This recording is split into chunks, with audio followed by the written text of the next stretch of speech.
إن الحمد لله والصلاة والسلام على رسول الله وعلى آله وأصحابه ومن والاه أما بعد فأعوذ بالله من الشيطان الرجيم بسم الله الرحمن الرحيم وابتغي فيما آتاك الله الدار الآخرة ولا تنس نصيبك من الدنيا وأحسن كما أحسن الله إليك وقال النبي صلى الله عليه وسلم المؤمن القوي خير وأحب إلى الله من المؤمن الضعيف আল্লাহ সুবহানাহু ওয়া তাআলা শুকর আদায় করছি তিনি আমাদেরকে Jessore university of science and technology এর ইসলামিক নলেজ সিকার সোসাইটি কর্তৃক আয়োজিত আজকের এই freshers reception as well as a seminar on balancing দুনিয়া and আখিরা শীর্ষক আলোচনায় অংশগ্রহণের তৌফিক দান করেছেন এবং এই কারণে আল্লাহর শুকর আদায় করে বলছি আলহামদুলিল্লাহ।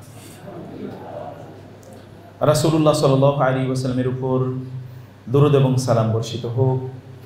আল্লাহুম্মা সাল্লি ওয়া সাল্লিম ওয়া বারিক আলা নাবিয়িকা মুহাম্মদ আল্লাহুম্মা সাল্লি আলাইহি আল্লাহুম্মা বারিক আলাইহি। ঈমানদারদের সর্বশ্রেষ্ঠ যে কোয়ালিটিতে থাকা দরকার তার হচ্ছে গুড লিসেনার। ঈমানদারদের শ্রেষ্ঠতম কোয়ালিটি কি? তারা গুড লিসেনার, তারা খুব মনোযোগী শ্রোতা। কারণ এটা আল্লাহ সুবহানাহু ওয়া তাআলার একটা গুণের রিফ্লেকশন। গুণটা কি? ওয়াহুয়াস সামিউল আলিম। আপনারা দেখবেন repeatedly it is mention in the holy Quran that Allah সুবহানাহু ওয়া তাআলা তিনি হচ্ছেন আস-সামি', মানে হচ্ছেন সর্বশ্রেষ্ঠ শ্রোতা। Even sometimes you don't speak or you don't utter any words, but still Allah subhanahu wa ta'ala hears it. কখনো কখনো আপনি কোনো শব্দ বলেন না, কিন্তু আল্লাহ তাআলা সেটি শোনেন। আছে কি না? যেমন ইন্নাল্লাহা আলিমুম বিযাতিস সুদূর। আপনার অন্তরে আপনি যেটি গোপন করে রেখেছেন, ইউ হ্যাভ নট ডিসক্লোজড ইট, কিন্তু এটা কে জানেন? এটা কে জানেন? আল্লাহ জানেন। এবং এই কারণে কখনো কখনো আল্লাহ সুবহানাহু ওয়া তাআলা বিকামস যে আপনি যখন কোনো কিছু বলেন তখন তিনি আরও বেশি মনোযোগী হয়ে আপনার কথা শোনেন। যেমন সাহাবায়ে কেরাম রাসূলকে প্রশ্ন করলেন, ইয়া রাসূলুল্লাহ আইয়ু দুআই আসমাউ, আল্লাহ তাআলা কোন দোয়াটা বেশি শোনেন, কোন সময়ের দোয়াটা বেশি শোনেন? এমন প্রশ্ন করেছেন সাহাবায়ে কেরাম। রাসূলুল্লাহ সাল্লাল্লাহু আলাইহি ওয়াসাল্লামের শ্রেষ্ঠতম বৈশিষ্ট্য কী ছিল জানেন? রাসূল ইসলামের শ্রেষ্ঠতম বৈশিষ্ট্যের মধ্যে একটি ছিল তিনি বলতেন কম, শুনতেন বেশি, অনেক বেশি শুনতেন। তিনি যা বলতেন সেগুলো তো ছিল কি, আরবিতে বলে জাওয়ামিউল কালিম, জাওয়ামিউল কালিম। বলতেন কম কিন্তু বোঝাতেন অনেক বেশি। তার সবচেয়ে বড় বক্তব্যটি ছিল 7 থেকে 8 মিনিট, যেটিকে আপনার বিদায় হজের ভাষণ হিসেবে জানেন। কিন্তু মানব ইতিহাসে এরকম কোনো ভাষণ has not been recorded in the history of humanity. এত ছোট, এবং পৃথিবীর সবচেয়ে বড় ভাষণগুলো কিন্তু ছোট, মানে সবচেয়ে প্রভাবশালী ভাষণগুলো কিন্তু ছোট, লম্বা না।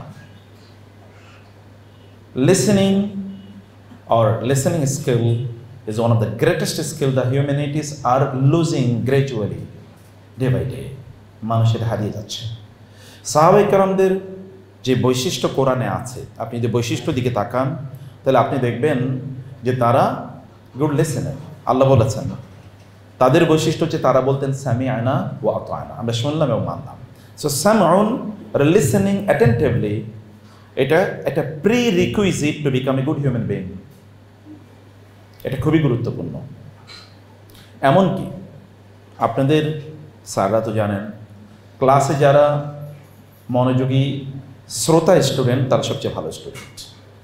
যারা মনোযোগী শ্রোতা না তারা কোনোদিনই ভালো করতে পারেন না। So this is a prerequisite to become good human being, good student, good practitioner, যে আপনি you are listening well.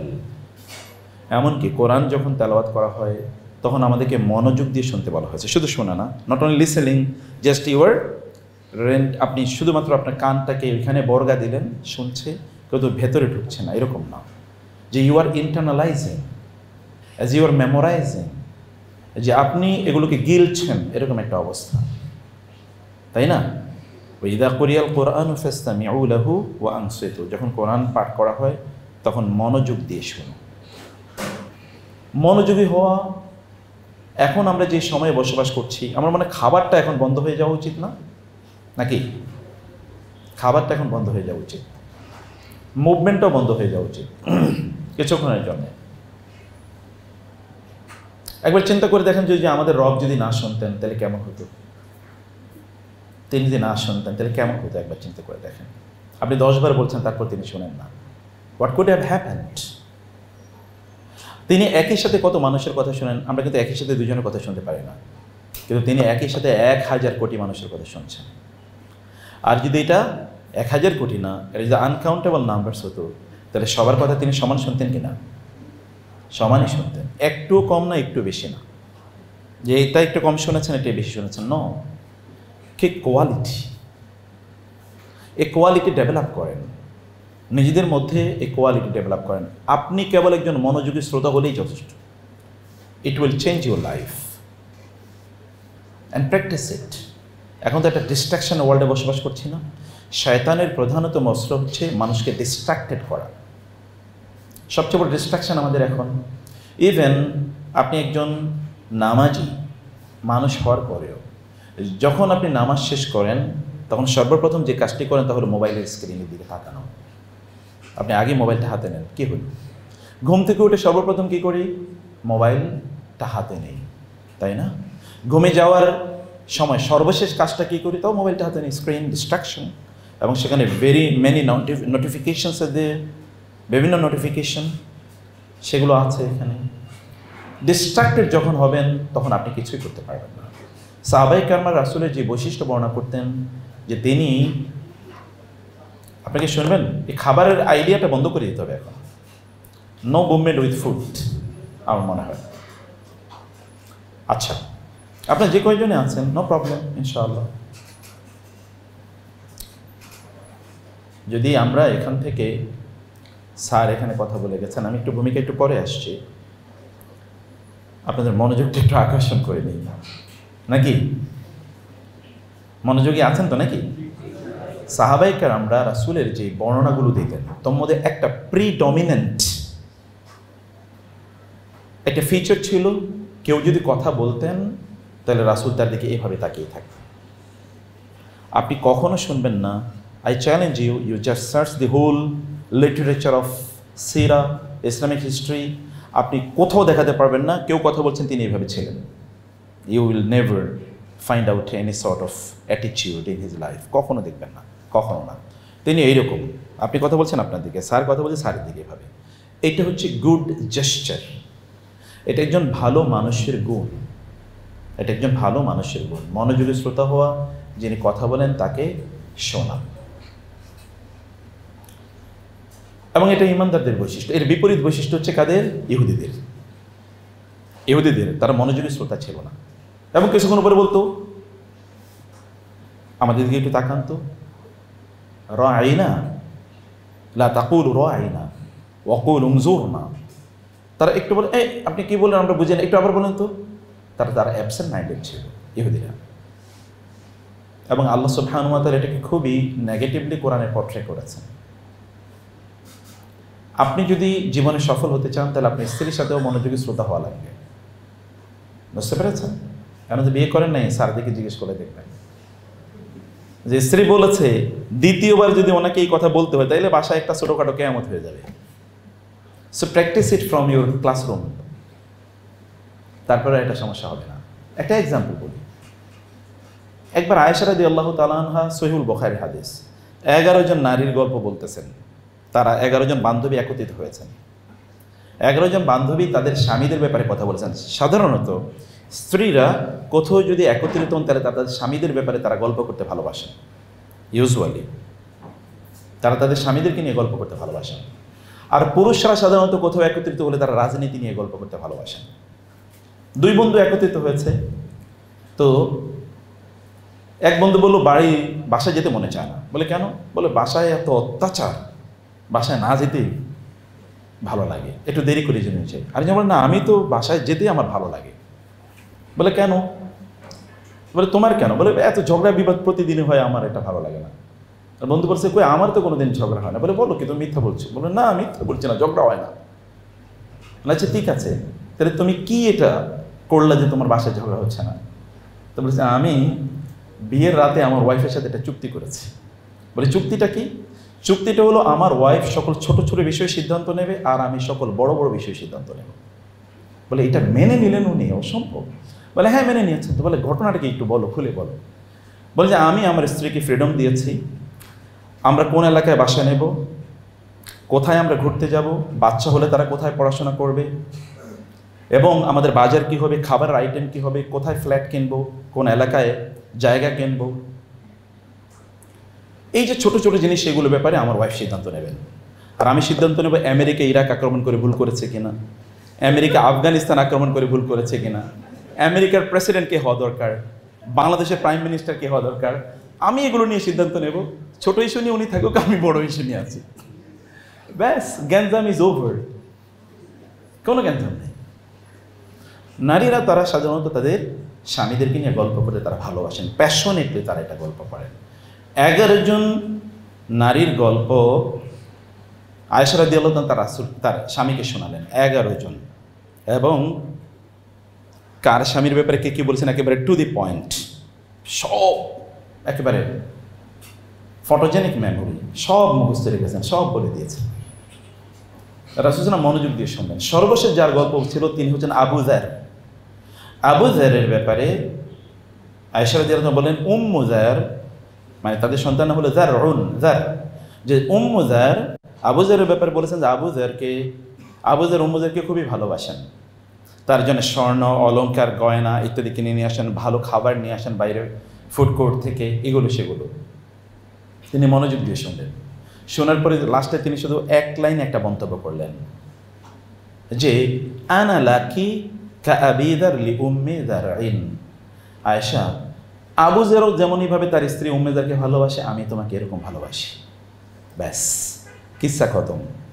11 জনের গল্প মনোযোগ দিয়ে শুনেছেন। তিনি কিন্তু বলেন নাই এই মানুষের গল্প আমার কাছে বলো কেন। তিনি কতক্ষণ পরে একটু ফেসবুকে মোবাইলে টিপাচ্ছেন, হোয়াটসঅ্যাপে যাচ্ছেন, একটু আপনার মেসেঞ্জারে ইয়ে করছেন, কে কল দিচ্ছে এটা ইয়ে করছেন, অথবা বই নিয়ে এখন চুরি করছেন, কিচ্ছু তিনি করেন নাই। মনোযোগ দিয়ে তিনি শুনেছেন। মনোযোগ কেবলমাত্র আপনি ক্লাসরুমেই না, ক্লাসরুমের বাইরেও মনোযোগী হওয়া লাগে। তাহলে আমরা কি মনোযোগ রাখতে পারবো? মনোযোগ নিয়ে আর লেকচার দেওয়ার দরকার আছে নাকি? না। আচ্ছা, মনোযোগী হওয়া দরকার, এটা এক নম্বর কথা। আর দ্বিতীয়ত, আমি আমাদের সম্মানিত vice chancellor professor doctor Abdul Majid sir এখানে যে কথা বলেছেন, I love that word. Sir বলেছেন যে আমাদের শিক্ষা প্রতিষ্ঠানগুলোতে দিনই শিক্ষক নিয়োগ দেওয়া দরকার। এটা তো আমাদের প্রাণের দাবি, তাই না? মোরাল ক্যাপিটাল যদি কারো না থাকে, মোরাল ক্যাপিটাল তো অনেক ধরনের, আপনি ইকোনমিক্সে অনেক ধরনের ক্যাপিটালের কথা শোনাচ্ছেন। মোরাল ক্যাপিটাল যদি না থাকে, তাইলেই আপনার ইকোনমিক ক্যাপিটাল আপনাকে বাঁচাতে পারবে না। ইকোনমিক ক্যাপিটাল তখন মানুষকে হত্যাকারী, ডাকাত, লুটেরা এরকম বানিয়ে দেবে। যেমন দেখুন না, যাদের অনেক সম্পদ আছে তারা এটা দিয়ে অ্যাটমিক বোম বানায়। যে পরিমাণ অ্যাটমিক বোম পৃথিবীতে তৈরি করা হয়েছে, এটা দিয়ে পৃথিবীকে কতবার ধ্বংস করা যাবে? কমপক্ষে 100, 200, 500, 1000 বার। তো এতবার ধ্বংস করবে কোত্থেকে? একবার ধ্বংস হলে তো আর তার অস্তিত্ব থাকবে না। তারপর বানাচ্ছে লোকেরা। যদি মোরাল ক্যাপিটাল না থাকে, তাহলে ইকোনমিক ক্যাপিটাল মানুষের জন্য ধ্বংসাত্মক হয়। মোরাল ক্যাপিটাল এটা খুবই গুরুত্বপূর্ণ। এবং অন্যান্য শিক্ষকবৃন্দ যারা আছেন, বিশেষ করে ইসলামিক নলেজ সিকার সোসাইটি, আপনাদের জন্য খুবই কৃতজ্ঞতা যে আপনি একটা এক অসাধারণ আয়োজন করেছেন। যারা ফ্রেশার্স, তাদের জন্য এমন একটা আয়োজন হওয়া দরকার ছিল। আল্লাহ তাআলা আজকের এই সেশনটাকে যেন কবুল করে নেন, এবং আল্লাহ সুবহানাহু ওয়া তাআলা এই সেশনের মধ্যে যেন বারাকা প্রদান করেন, এবং আল্লাহ তাআলা আমাদের উপস্থিতিটাকে যেন আমাদের জন্য ইবাদত হিসেবে কবুল করে নেন, এবং এটার জন্য আমাদের একটা লাইফ চেঞ্জিং উপস্থিতি হয় আমাদের জন্য ইনশাআল্লাহ। আল্লাহর কাছে শুরুতে সে দোয়া করি, এবং রাসূলুল্লাহ সাল্লাল্লাহু আলাইহি ওয়াসাল্লামের উপর দুরূদ এবং সালাম বর্ষিত হোক অসংখ্য পরিমাণ, অগণিত, কোটি কোটি, হাজার কোটি, বিলিয়ন, ট্রিলিয়ন, যার উপর ভিত্তি করে আল্লাহ তাআলা আমাদের জীবনটাকেও রহমত এবং বরকতপূর্ণ করে দেন। আল্লাহুম্মা আমিন। প্রিয় বন্ধুরা, ব্যালেন্সিং ইজ ভেরি ইম্পর্ট্যান্ট। মানুষের জীবন ইমব্যালেন্স হলে কী হয়?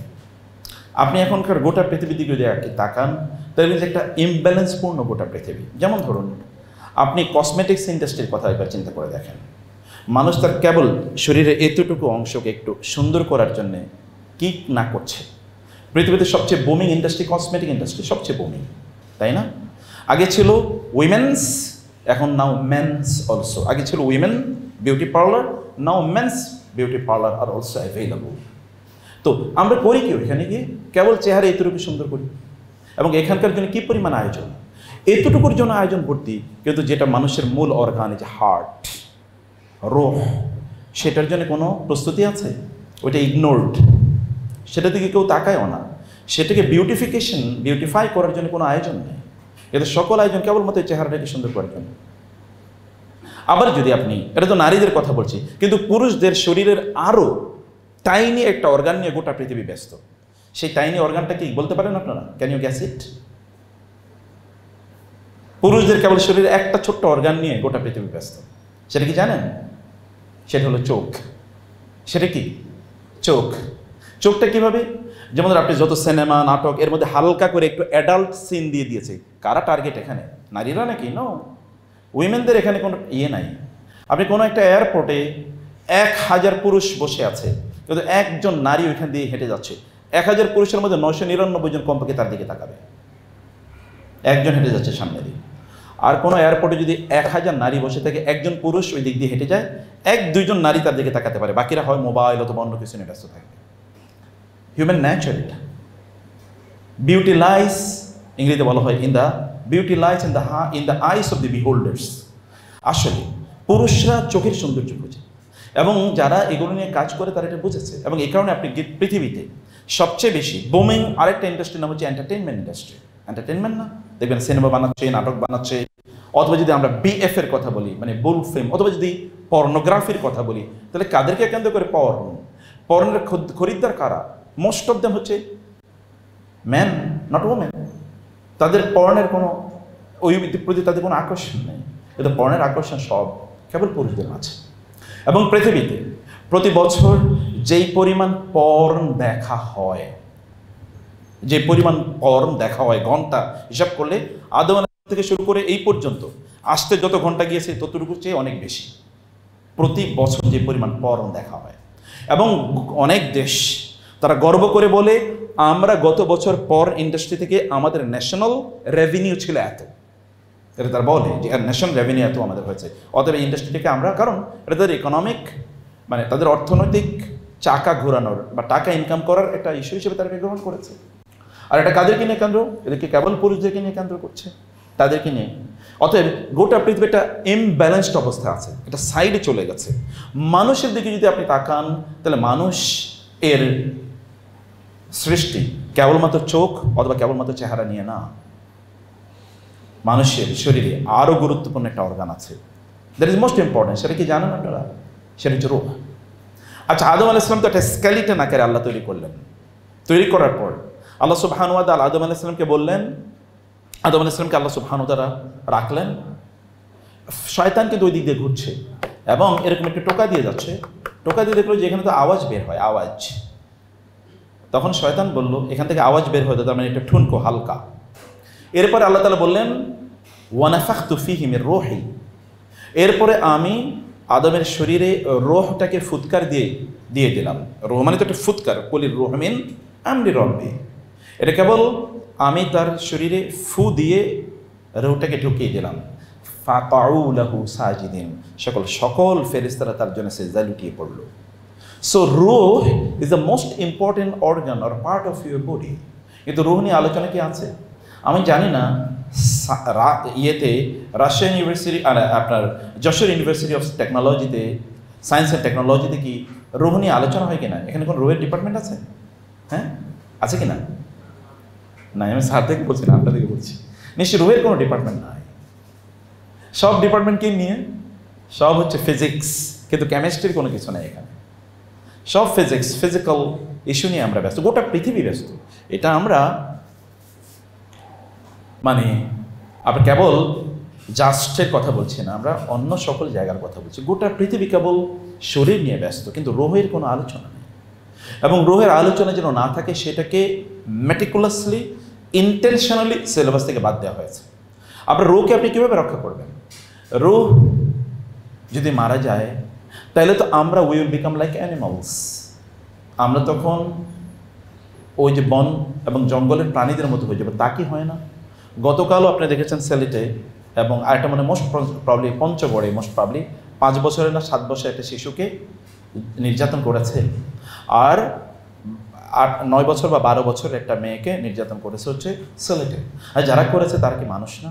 আমি তাদের ধর্মের আইডেন্টিটি যদি নাও বলি, তাহলে তারা তো মানুষ। তাহলে সেখানে what is missing over there in them?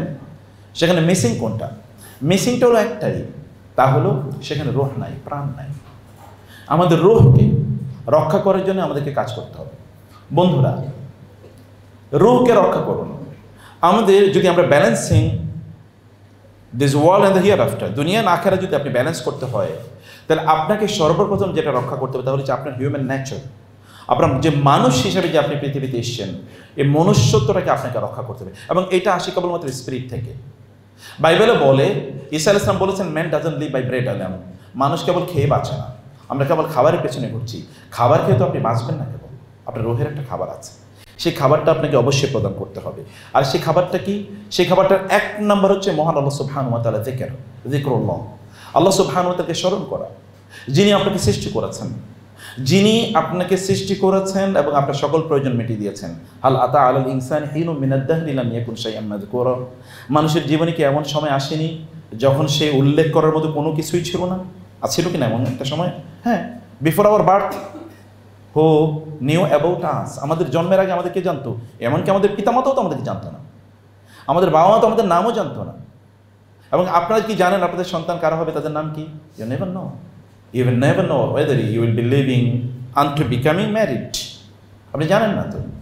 তো ফলে আমাদেরকে যিনি সৃষ্টি করেছেন, যিনি আমাদেরকে জানেন, এমনকি আমাদের পিতামাতা আমাদেরকে জানার করবে, এমনকি তিনি আমাদের তত্ত্বাবধায়ক হবেন যখন এই পৃথিবীতে কেউ আমাদের তত্ত্বাবধায়ক থাকবে না, তখন তো তার কাছেই আমাদেরকে ফিরে যেতে হবে, যার কাছ থেকে এসেছি। মিনহা খালাকনাকুম ওয়া ফিহা নুঈদুকুম ওয়া মিনহা নুখরিজুকুম তারাতান উখরা। কিন্তু মিন ওয়াইল, এই যে ইন বিটুইন দিস টু, এতটুকু সময়ের মধ্যে আপনি আল্লাহকে ভুলে যাওয়ার কোনো সুযোগ নাই। আপনি ভুলে যাবেন না।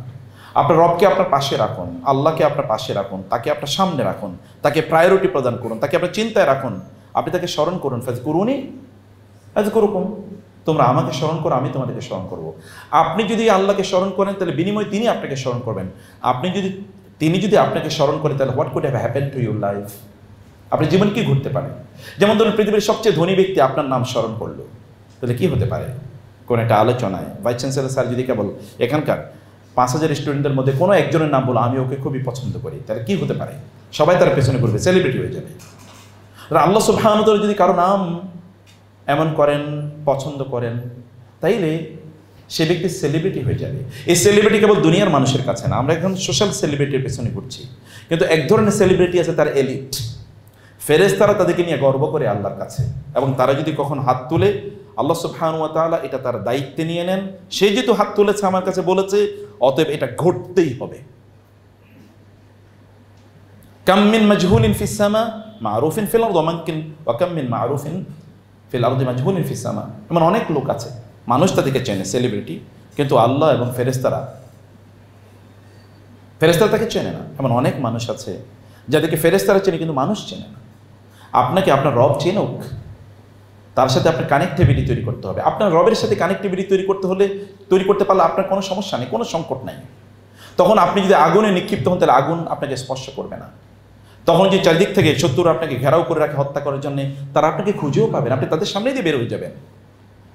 এমনটি ঘটেছে কিনা জীবনে? রাসূল ইসলামের জীবনে ঘটেনি? ইব্রাহিম আলাইহিস সালামের জীবনে ঘটেনি? ঘটেছে। তাদেরকে হত্যা করতে এসছে, আল্লাহ তাআলা বললেন, ইয়া নারু কুনি বারদান ওয়া সালামান আলা ইব্রাহিম, হে আগুন তুমি শীতল এবং শান্তিদায়ক হয়ে যাও ইব্রাহিমের জন্য। তারা হত্যা করতে এসছে, রাসূল ইসলাম কেবল এক মুষ্টি বালি হাতে নিলেন, ছুঁড়ে ফেললেন। এক মুষ্টি বালি কতজন মানুষের গায়ে আপনি বা চোখে ফেলতে পারবেন? আল্লাহ বলেছেন, ওমা রমাইতা ইজ রমাইতা ওয়ালাকিন্নাল্লাহ রামা। আপনি আসলে নিক্ষেপ করেন নাই, মূলত আমি নিক্ষেপ করেছি, মূলত আমি এটা ছুঁড়ে ফেলেছি বালি। এবং বালি তিনি নিক্ষেপ করলেন মুহূর্তের মধ্যেই। আসলে বালি ইট ওয়াজ সিম্বলিক থ্রোয়িং অফ সেন্স। রাসূল ইসলাম কেবল এটা করলেন, এটা একটা হাতের ইশারার মতো, আর বাকি কাজ আল্লাহ সুবহানাহু ওয়া তাআলা করে দিয়েছেন। আল্লাহর সাথে যদি আপনার রিলেশনটা আপনি এরকম তৈরি করতে পারেন, তাহলে আল্লাহ সুবহানাহু ওয়া তাআলা will become your hands through which you just catch and take hold of something. আপনি যদি আল্লাহর সাথে রিলেশন তৈরি করতে পারেন তাহলে আপনার হাত আল্লাহর হাত হয়ে যাবে, আপনার মুখ আল্লাহর মুখ হয়ে যাবে, আপনার পা আল্লাহর পা হয়ে যাবে। রাসূল সাল্লাল্লাহু আলাইহি ওয়াসাল্লাম বলেছেন সহিহ হাদিস এবং বুখারীর হাদিস, এটি হাদিসে কুদসি, আপনি যদি আল্লাহর দিকে হেঁটে যান আল্লাহ আপনার দিকে দৌড়ে আসবে। আপনার গতি আর আল্লাহর গতির মধ্যে পার্থক্য কি চিন্তা করে দেখেন তো। আল্লাহর গতি, যিনি গতির সৃষ্টিকর্তা, তিনি স্পিড, যিনি মালিক, তিনি আপনার দিকে দৌড়ে আসবেন যদি আপনি আল্লাহর দিকে চলে যেতে পারেন। আমি আস্তে আস্তে একজন সিস্টারের গল্প শুনছিলাম, আল্লাহর সাথে কানেক্টিভিটি এটা যদি কেউ ডেভেলপ করতে পারে তো কী হতে পারে। সিস্টার বলেন যে তার বিয়ে হচ্ছে না, তার বয়স 22, 23, 24, 25, বিয়ে হয় না, বিয়ে হয় না, বিয়ে হয় না। এরপরে 27 বছরে বিয়ে হয়েছে, হঠাৎ বিয়ে হওয়ার পরে কয়েকদিন পরে তার বিয়েটা ভেঙে গেছে, আর বিয়ে হচ্ছে না, আবার বিয়ে হচ্ছে না। কারণ একজন বিবাহিতা এবং বিধবা না অথবা ডিভোর্সি, এর আরেকবার বিয়ে হওয়া ইট ইজ ভেরি ডিফিকাল্ট। তার বিয়ে হচ্ছে না, আবার আবার আবার হচ্ছে না। এরপরে তার দ্বিতীয় বিয়ে হলো 32 বছর বয়সে, তার সেই বিয়েটাও ভেঙে গেছে, তার বিয়ে হচ্ছে না। কিন্তু যতই তার বিপদ ঘটছে ততই তার রবের সাথে তার কানেক্টিভিটি বাড়ছে। তিনি তাহাজ্জুদের সময় বাড়িয়ে দিয়েছেন, কোরআন তেলাওয়াতের সময় বাড়িয়ে দিয়েছেন, তাসবিহ তাহলিলের সময় বাড়িয়ে দিয়েছেন, তার কানেক্টিভিটি বাড়ছে। বিপদ যত বেশি, আল্লাহর সাথে কানেক্টিভিটি তার তত বেশি, তার রবের সাথে তার বন্ধুত্ব আরও বেড়েছে। এবং এক সময় অন্যান্যরা যখন ফ্রাস্ট্রেটেড হয়ে যায়, এরকম একটা বয়সে তিনি পৌঁছলেন, শি ইজ নাও 37, এখন তার বিয়ে হওয়ার সম্ভাবনা নেই, কিন্তু তারপরও তার প্রত্যাশা তার রবের উপর তার তাওয়াক্কুল একটুও কমে না। তিনি বলেন, অতঃপর আমার কাছে একটা বিয়ের প্রস্তাব আসলো। এমন একজন পুরুষ বিয়ের প্রস্তাব নিয়ে আসলেন যিনি আমার স্বপ্নের পুরুষ ছিলেন, এবং একজন ভালো মানুষ, এর মধ্যে যত গুণ থাকা দরকার সব গুণ তার মধ্যে আছে। আমি মনে করলাম যে আমার যেমন একজন মানুষ, একজন নারী প্রত্যাশা করেন, বোনেরা নিশ্চয়ই শুনছেন, তাদের কথা বলছি, ভাইরা আপনাদের জন্য জাস্ট রিভার্সলি আপনাদের জন্য এটা প্রযোজ্য হতে পারে, যে আমি আমার স্বপ্নের একজন মানুষ যেমন হতে পারে আমি তেমন তাকে পেয়েছি। এখন প্রশ্ন হলো, এই সকল বয়সে গিয়ে তো নারীদের সন্তান হয় না, অলরেডি হয়ে গেছে। এখন তার বয়সী যারা অন্যান্যরা, তাদের 1-2 বাচ্চা আছে, তার কি সন্তান হবে কিনা তিনি অন্যান্যরা এটা ভাবছিলেন, কিন্তু তিনি she was so hopeful of Allah, she had huge trust in Allah, যে Allah will never deprive her. তিনি বললেন যে এরপরে আমার সন্তান হলো, প্রথম সন্তান একটা সন্তান হলো, এরপরে পরপর একবার একজন আর 3বার তার 2জন করে সন্তান হয়েছে। 5 বছরে তার সন্তান হয়ে গেছে 8 জন, এবং তারা প্রত্যেকেই এত প্রতিষ্ঠিত হয়েছে সমাজে যে অন্যরা এইরকমভাবে তাকাতে হয় তাদের দিকে। If you can just put your trust in Allah, it can happen. এটা হতেই পারে, এটা অসম্ভব কোনো কিছু না। আচ্ছা, এবার আসুন, লেটস কাম টু দি কোরআন। জাকারিয়া আলাইহিস সালাম তিনি ঢুকলেন হচ্ছে মারিয়াম আলাইহিস সালামের ঘরে, এবং ঘরে দেখলেন যে মারিয়াম আলাইহিস সালামের ঘরে কি ফ্রুটস, যে ফ্রুটসটা সিজনে না, এটা আনসিজনাল ফ্রুটস। বলে, ইয়া মারিয়াম আন্না লাকি হাযা, মারিয়াম এই ফ্রুট কোত্থেকে আসলো, এই ফ্রুটস কোত্থেকে আসলো, এটা তো আমি তো তোমার জন্য খাবার নিয়ে আসি, কিন্তু এটা কোত্থেকে আসলো? মারিয়াম বলেন, হিয়া মিন ইনদিল্লাহ, কার থেকে এসছে?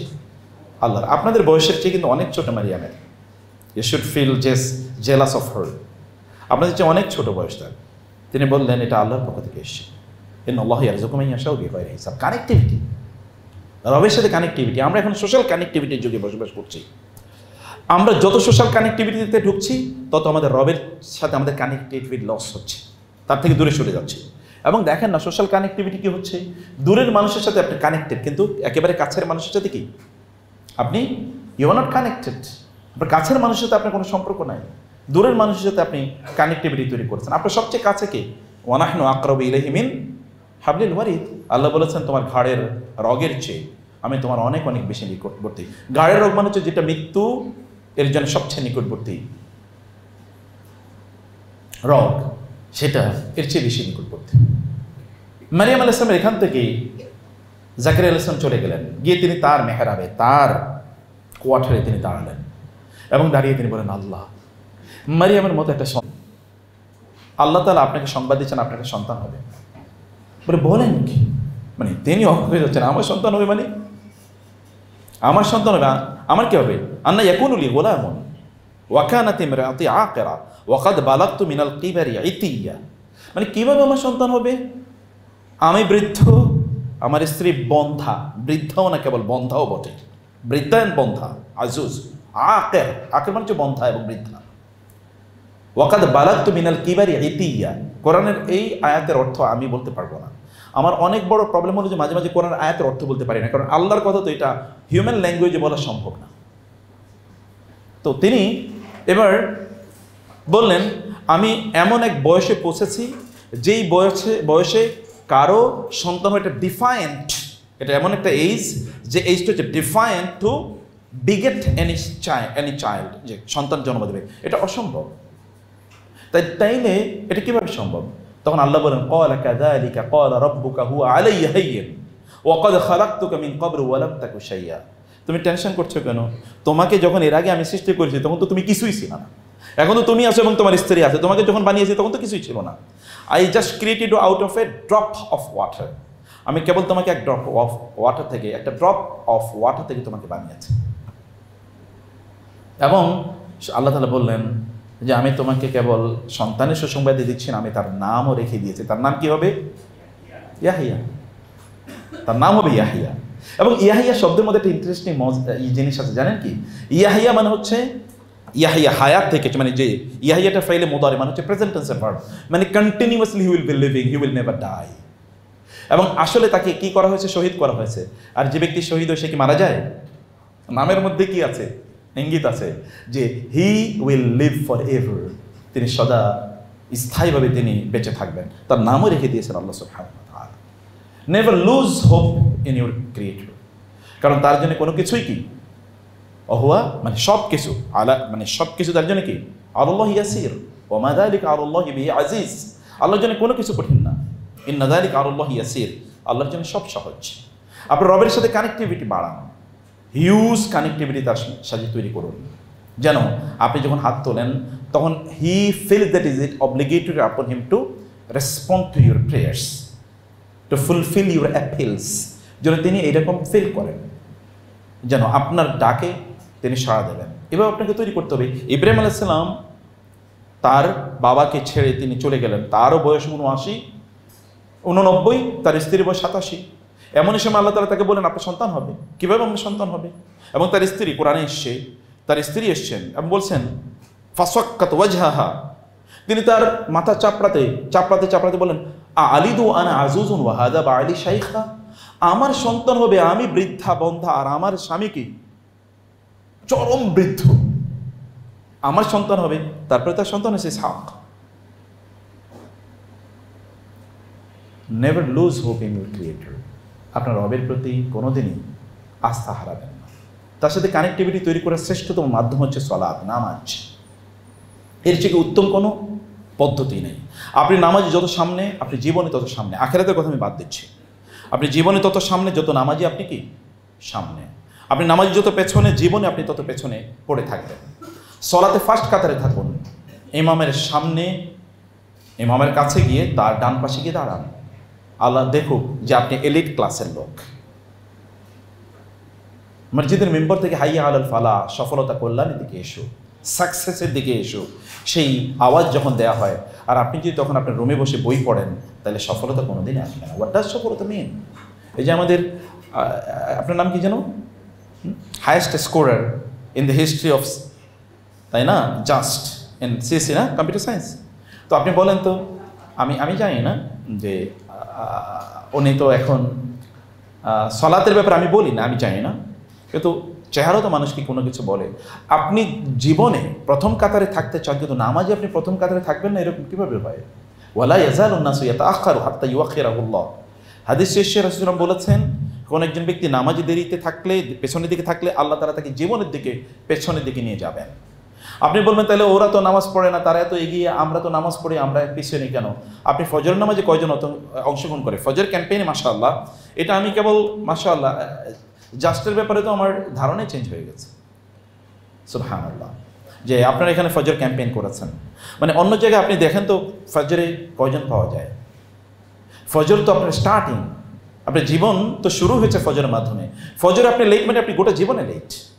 যারা পৃথিবী চালায় তারা দেখেন ফজরের পরে ঘুমায় কিনা, আপনি যান, চ্যালেঞ্জ করছি আমি, গিয়ে দেখেন যারা গোটা পৃথিবী চালাচ্ছে তারা কি ফজরের পরে ঘুমায় কিনা।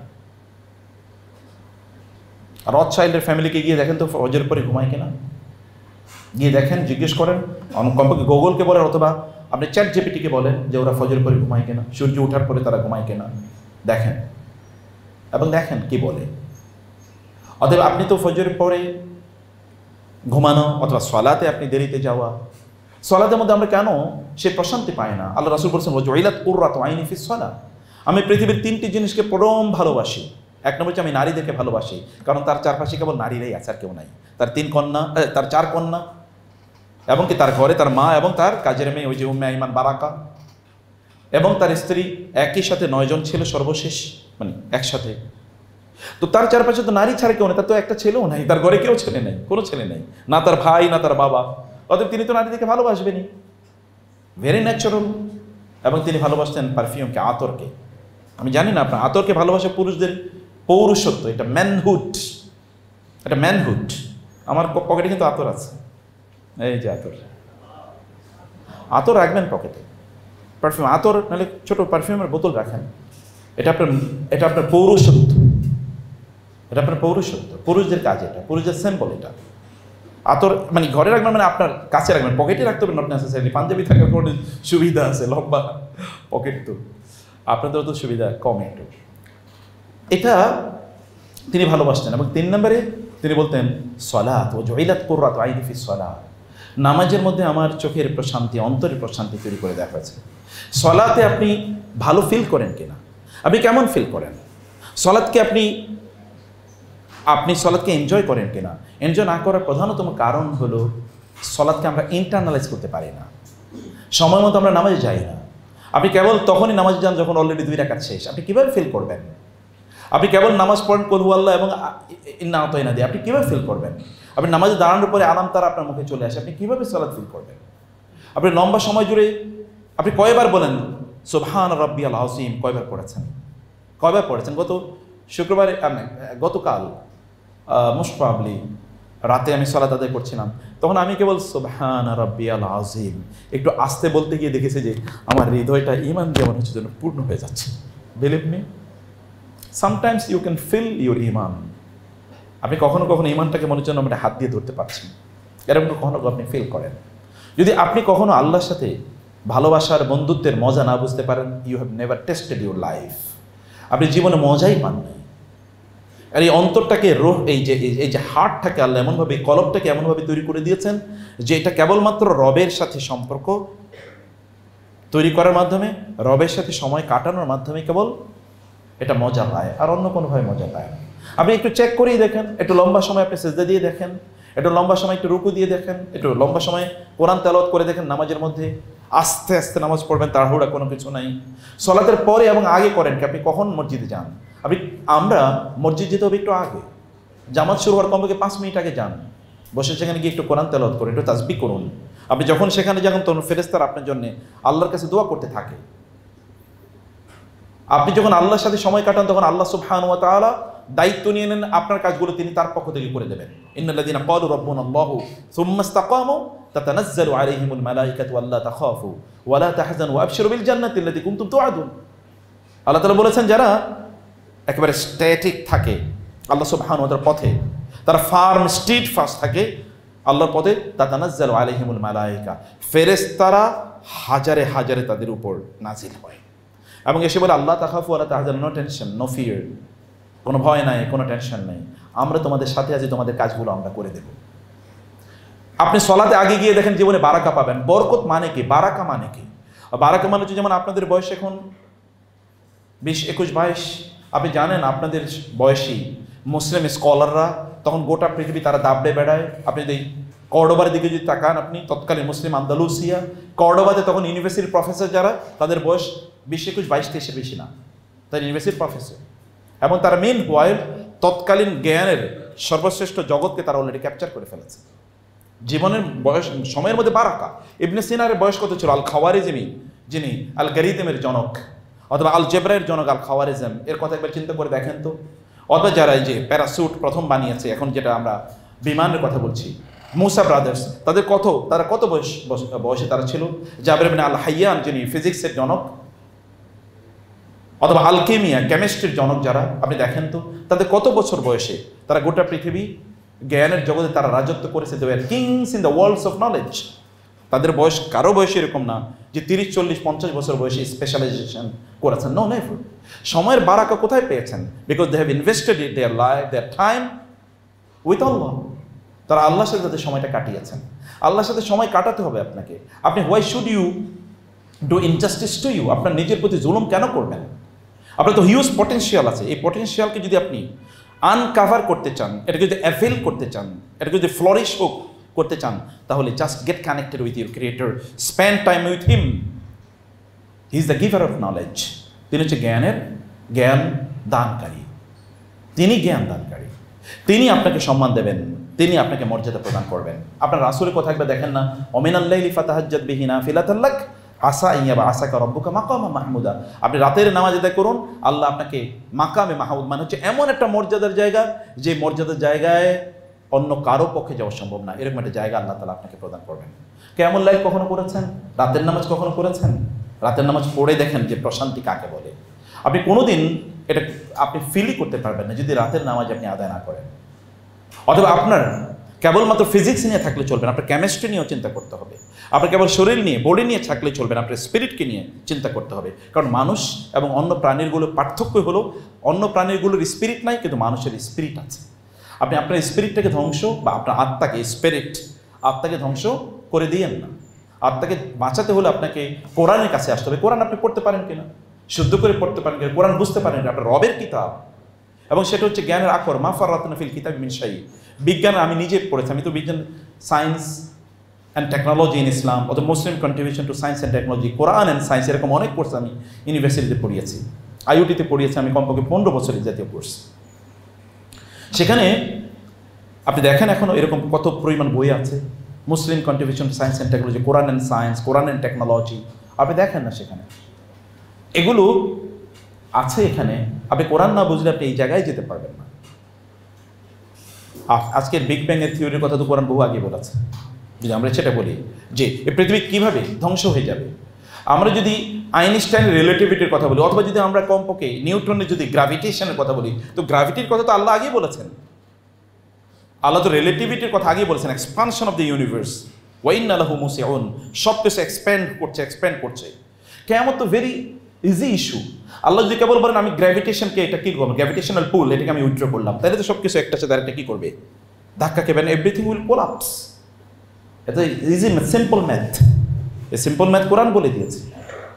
এখন আপনি দেখেন কোরআন আল্লাহ তাআলা বারবার বলেছেন আমি বিভিন্ন জাতিপুঞ্জকে ধ্বংস করে দিয়ে সাউন্ডের মাধ্যমে। এখন দেখেন পৃথিবীর সাউন্ড টেকনোলজি, আপনাদের জানেন সাউন্ডের মাধ্যমে এখন আমেরিকাতে তারা গার্বেজগুলো এটা করছে সাউন্ডের মাধ্যমে। কোথাও যদি একটা বড় বোম বাস্ট হয়, তাহলে এখানকার কাঁচের দরজাগুলো ভেঙে যায়, কারণ কি? তো সাউন্ডের একটা ইফেক্ট আছে, একটা ইম্প্যাক্ট আছে। সাউন্ডের মাধ্যমে আল্লাহ তাআলা সিংহায় ফুৎকার দেবেন, ফাইজা নুফিখা ফিস সূর, যখন সিংহায় ফুৎকার দেবে সব ধ্বংস হয়ে যাবে। সাউন্ড তো সব ধ্বংস করে দেয়। তো এই টেকনোলজির কথা কোরআন 1500 বছর আগে বলেছে। কোরআনের কাছে আপনি আসেন, আপনি দেখেন না কোরআন অ্যান্ড সায়েন্স, আপনি দেখেন, আপনি ইউ উইল ফিল প্রাউড যে you are the recipient of this book. আপনার এই কিতাব, এটার আপনার ফার্স্ট রেসিপিয়েন্ট, আপনারা এই কিতাবের ধারক এবং বাহক, এটা আপনার বুঝবেন। প্রিয় বন্ধুরা, আমাদেরকে আত্মার উন্নয়নের সাথে সাথে আপনাদেরকে যেই উন্নয়নটা লাগবে সেটা হচ্ছে দুনিয়ার উন্নয়ন লাগবে। আপনাদেরকে মাথায় রাখতে হবে আল্লাহ তাআলা আপনাদেরকে খলিফা হিসেবে পাঠিয়েছেন। কোথাকার খলিফা? কোথাকার? ইন্নী জাইলুন ফিল আরদি খলিফা। কোথাকার খলিফা আপনারা? জমিনের। আল্লাহ বলেন আমি তোমাদেরকে জমিনের মালিক বানিয়েছি, কিন্তু ইহুদি খ্রিস্টানরা মালিক হয়ে গেল। কেমনে হলো? তারা দুনিয়ার মালিক হলো, অথচ আপনাদেরকে আল্লাহ বলেন আমি তোমাদেরকে মালিক বানিয়ে দিয়েছি। তার মানে আমরা ব্যাড ইনহেরিটর্স, মানে আমরা ভালো উত্তরসূরি না, আমরা খুবই অত ভালো উত্তরাধিকারী না, আমরা খুবই অযোগ্য উত্তরাধিকারী যে আমাদের সম্পদ অন্য কেউ নিয়ে গেল। আপনি দেখেন তো 1200 বছর জুড়ে গোটা পৃথিবী শাসন করেছে কারা? মুসলমান। ইকোনমিক্যালি, পলিটিক্যালি এবং মিলিটারিলি, ইন্টেলেকচুয়ালি এই পৃথিবীতে মুসলমানদের সামনে দাঁড়াতে পেরেছে গোটা পৃথিবী 1200 বছর। কিন্তু এখন গত 200 বছর 250 বছর কি হলো যে আমাদের কিছুই নাই? কেন নাই? আমাদেরকে কেন ভিক্ষা করতে হবে? কেন আপনারা এখান থেকে বের হয়ে গিয়ে, কেন আপনারা নিজেরা এমন কোনো অ্যাপস আপনারা বের করতে পারবেন যেটা আমাদেরকে সোশ্যাল মিডিয়ার জন্য ওদের পেছনে আমাদেরকে ঘুরতে না হয়? কেন আপনার গুগল বের করতে হবে? কেন আপনারা চ্যাট জিপিটি, এআই কেন আপনারা বের করতে পারবেন না? এই মেধা তো আপনাদের থাকার কথা ছিল এবং আছে আপনাদের। তাহলে আপনারা ওদের সেগুলোর পেছনে কেন ঘুরে বেড়াবেন? আপনারা কেন ব্র্যান্ড ডেভেলপ করতে পারবেন না? আপনারা কেন গোটা পৃথিবীকে চমকে দিতে পারবে এমন জিনিস কেন আপনারা ডেভেলপ করতে পারবেন না? তাহলে ইনভেস্ট ইন ইউ। আপনার নিজের মধ্যে আপনি ইনভেস্টমেন্ট করেন, ওদের পেছনে আপনি ইনভেস্টমেন্ট করবেন না। আপনার সোশ্যাল মিডিয়ার পেছনে কেন দৌড়ান? আপনি নিজে এমন ব্যক্তিতে হন যে সোশ্যাল মিডিয়া আপনার পেছনে দৌড়াবে। আপনি কেন সেলিব্রিটির পেছনে দৌড়াবেন? আপনার নিজের পেছনে আপনি দৌড়ান। আপনি 1 বছর সময় নেন যে আমি 1 বছরে আমার নিজকে আমি এইরকম জায়গায় নিয়ে যেতে চাই যে আমি গোটা পৃথিবী নিয়ন্ত্রণ করব, আমার দুনিয়া নিয়ন্ত্রণ করব, আমি জাস্টের সর্বশ্রেষ্ঠ সবচেয়ে ভালো ছাত্র হতে চাই। You can do it, you have this capability and potentiality, you are a gifted child, you are a gifted child. Allah সুবহানাহু ওয়া তাআলা কুনতুম খায়রা উম্মাতিন উখরিজাত লিন-নাস, আল্লাহ আপনাদেরকে এরকম পটেনশিয়াল দিয়ে বানিয়েছেন যাদের নাই, যাদের অ্যাভারেজ ব্রেন নিয়ে পৃথিবীতে এসে তারা গোটা পৃথিবী নিয়ন্ত্রণ করছে, আর আপনার সুপার ডুপার ইন্টেলেক্ট নিয়ে পৃথিবীতে, ব্রেন নিয়ে আপনার পৃথিবীতে এসে কেন আপনারা করবেন না? তাহলে প্রবলেমটা কোথায়? প্রবলেম হচ্ছে আমরা অ্যাক্টিভেটেড না, আমরা প্রোঅ্যাক্টিভ না, আমরা হচ্ছে রিঅ্যাক্টিভ। কিছু একটা ঘটে যাওয়ার পরে তারপরে চিৎকার করি, কিন্তু এটা যেন না ঘটে সেদিকে আমাদের কোনো আয়োজন নেই, কোনো আচরণ নেই। আপনি কেন পৃথিবীতে সবচেয়ে ধনী হতে পারবেন? আপনি কেন বিল গেটসের পেছনে ঘুরবেন? আপনি কেন ওয়ারেন বাফেটের পেছনে ঘুরবেন? কেন আমাদেরকে ওয়ারেন বাফেটের নাম বলতে হয়? কেন আমাদেরকে বিল গেটসের নাম বলতে হয়? কেন আমাদেরকে মার্ক জাকারবার্গের নাম বলতে হয়? কেন আমি আপনার খালিদের নাম বলবো না? আগে খালিদদের নাম তো বলতো গোটা পৃথিবী। আগে তো ইবনে সিনাদের পেছনে গোটা পৃথিবী ঘুরতো। আগে তো ইবনে আহিয়ান, ইবনে রুশদ, এভা রুশ, তার পেছনে গোটা পৃথিবী ঘুরতো। আবে তো আল রাজাসের পেছনে গোটা পৃথিবী ঘুরতো। গোটা ইউরোপের লিটারেচার মুসলমানরা নিয়ন্ত্রণ করেছে। সেটা কি সায়েন্স, সেটা কি ইন্টেলিজেন্স, সেটা কি টেকনোলজি? আপনি দেখেন না সুলাইমান আলাইহিস সালামের অবস্থা? সুলাইমান আলাইহিস সালাম তো আপনাদের পূর্বপুরুষ, জুলকারনাইন আপনাদের পূর্বপুরুষ, পৃথিবীর এই প্রান্ত থেকে ওই প্রান্ত ঘুরে বেরিয়েছেন। আপনারা কেন পৃথিবীর এই প্রান্ত থেকে ওই প্রান্ত ঘুরিয়ে বেড়াবেন না? কেন পারবেন না? আপনারা ইবনে বতুতাদের বংশধর না? গোটা পৃথিবী চষে বেরিয়েছে ইবনে বতুতারা। আপনাদেরকে কেন বলতে হবে অন্যদের নাম? অন্যদেরকে কেন নিয়ে গর্ব করতে হবে? আপনাদের সামনে কোতাইবা বিন মুসলিম নাই, আপনাদের সামনে খালিদ ইবনে ওয়ালিদ নাই, আপনাদের সামনে সালাউদ্দিন আইয়ুবী নাই, আপনার সামনে আছে তো মোহাম্মদ বিন গৌরি, সুলতান মাহমুদ গজনী, সুলতান মাহমুদ গৌরি এবং ইখতিয়ারউদ্দিন বখতিয়ার খলজি। থাউজেন্ডস অফ, ওদের কেবল 2-4 জন আছে, কিন্তু আপনাদের থাউজেন্ডস, ইননিউমারেবল নাম্বারস, মানে বলে শেষ করতে পারবো না, এত অসংখ্য আছে। গোটা পৃথিবী আপনারা ইন্টেলেকচুয়ালি, পলিটিক্যালি, মিলিটারিলি এবং ফাইন্যান্সিয়ালি আপনার গোটা পৃথিবীকে আপনার নিয়ন্ত্রণ করার মতো যোগ্যতা আপনাদের আছে। প্রবলেমটা হলো কেবল আপনার you are not investing in you. আপনাদের নিজেদের মধ্যে আপনার ইনভেস্ট করছেন না, আপনাদের নিজেদেরকে আপনার যোগ্য করে তুলছেন না, আপনাদের নিজেদেরকে আপনার দক্ষ করে তুলছেন না। আপনার সময় কোথায় ব্যয় করে আপনি সেটা জানেন না। আপনার সময় কোথায় ব্যয় হচ্ছে বলেন? আপনি গত 1 বছর কি করেছেন? আপনি কোনো প্ল্যান আছে কিনা? Bad plan is better than no plan. কোনো প্ল্যান আপনার নাই, আপনি নিজে প্ল্যান করুন। আমি আগামী 10 বছরের মাথায় এই জায়গায় আমি যেতে চাই। যারা প্ল্যান করেছে তারাই এগিয়ে গিয়েছে, কারণ তাদের ভিশন আছে, মিশন আছে, তাদের লক্ষ্য আছে। আপনি লক্ষ্য ছাড়া আপনি কেন ঘুরে বেড়াবেন? আপনাকে তো লক্ষ্যহীনভাবে আল্লাহ বানান নাই, আপনাকে তো লক্ষ্যহীনভাবে আল্লাহ বানান নাই। আফা হাসিবতুম আন্নামা খালাকনাকুম আবাসা, তোমরা কি মনে করছো আমি তোমাদেরকে এমনি বানিয়েছি? তোমরা কি মনে করছো আফা হাসিবান নাস আন ইউতরাকু আন ইয়াকুলু আমান্না ওয়া হুম লা ইফতানুন? আল্লাহ সুবহানাহু ওয়া তাআলা আপনাদেরকে পরীক্ষায় ফেলবেন। ইফতানুন শব্দটি আসে ফাতানা, ইয়াফতুনু, ফিতনা। এই শব্দের অর্থ হচ্ছে যে সোনার বার, স্বর্ণের বার আগুনের মধ্যে দিয়ে তারপরে এটা দিয়ে অলংকার বানানো। আল্লাহ তাআলা আপনাদেরকে অলংকার বানাতে চান। আপনার অলংকার হবেন যেটা খুবই দামি। মানুষ ওই দিকে তাকিয়ে বলবে অ্যামেজিং, ওয়াও, বিউটিফুল। এটা মানুষ বলবে। এটা বলার জন্য আপনি আপনার নিজের প্রতি ইনভেস্টমেন্ট করুন, নিজের উপর জুলুম করবেন না, নিজকে মানবতার কল্যাণের জন্য তৈরি করেন, মানব জাতিকে নিয়ন্ত্রণ করবেন, আপনার অঞ্চল নিয়ন্ত্রণ করবেন, আপনার রাষ্ট্র নিয়ন্ত্রণ করবেন। এ কারণে আপনি আপনার নিজকে দুনিয়ার মালিক বানান। দুনিয়া মালিক এই জন্য বানাবেন যে আপনি ভোগ করবেন। কতটুকু ভোগ করবেন? আপনি কতটুকু ভোগ করবেন? আপনি বরং এই দুনিয়াকে দেবেন। সেজন্য আপনি দুনিয়ার রাজা হন। সুলাইমানের মতো হতে পারেন আলাইহিস সালাম। হে আল্লাহ, আপনি আমাকে এমন রাজত্ব প্রদান করুন, লা ইয়ানবাগি লি আহাদিন মিন বাদি, এমন রাজত্ব আর কাউকে দেবেন না। জুলকারনাইন আলাইহিস সালামের মতো হতে পারেন না যে ওই প্রান্তে গিয়ে বলেছেন যে তোমাদের কি প্রবলেম বলো, ওই প্রান্তে গিয়ে বলেন তোমাদের কি প্রবলেম। মধ্যখানে গিয়ে যখন দেখেছেন যে ওইখানকার লোকেরা লা ইয়াকাদুন ইয়াফকাহুনা কাওলা, তারা কথাও বুঝছে না। ক্বালু ইয়া যালকারনাইন ইন্না ইয়াজুজ ওয়া মা'জুজ মুফসিদুনা ফিল আরদি ফাহাল নাজআল খারাজান আন তাজআল বাইনানা ওয়া বাইনাহুম সাদ্দা ক্বালা মা মাক্কান্নি ফিহি খায়রুন ফাআতুনি বিকুওয়াতিন আজআল বাইনাকুম ওয়া বাইনাহুম রাদমা। তার গিয়ে এই বলছে, হে জুলকারনাইন, এই ইয়াজুজ মাজুজ এখান থেকে এসে আমাদের সব ফসল মানুষ ধ্বংস করে ফেলে, আপনি কিছু একটা করে দেন। তিনি এমন প্রাচীর নির্মাণ করে দিলেন যে প্রাচীর কেবলমাত্র ঈসা আলাইহিস সালামের আগেই ওরা ভাঙতে পারবে, তার আগে ভাঙতে পারবে না। কি কাজ, কি জিনিস! একবার চিন্তা করে দেখেন। আর আমরা একটা দোয়েল নামে কম্পিউটার বানাইছি, ওইখান থেকে নেওয়ার পরে বাসা পর্যন্ত নেওয়ার পরে আর চলে না। টেকনোলজি।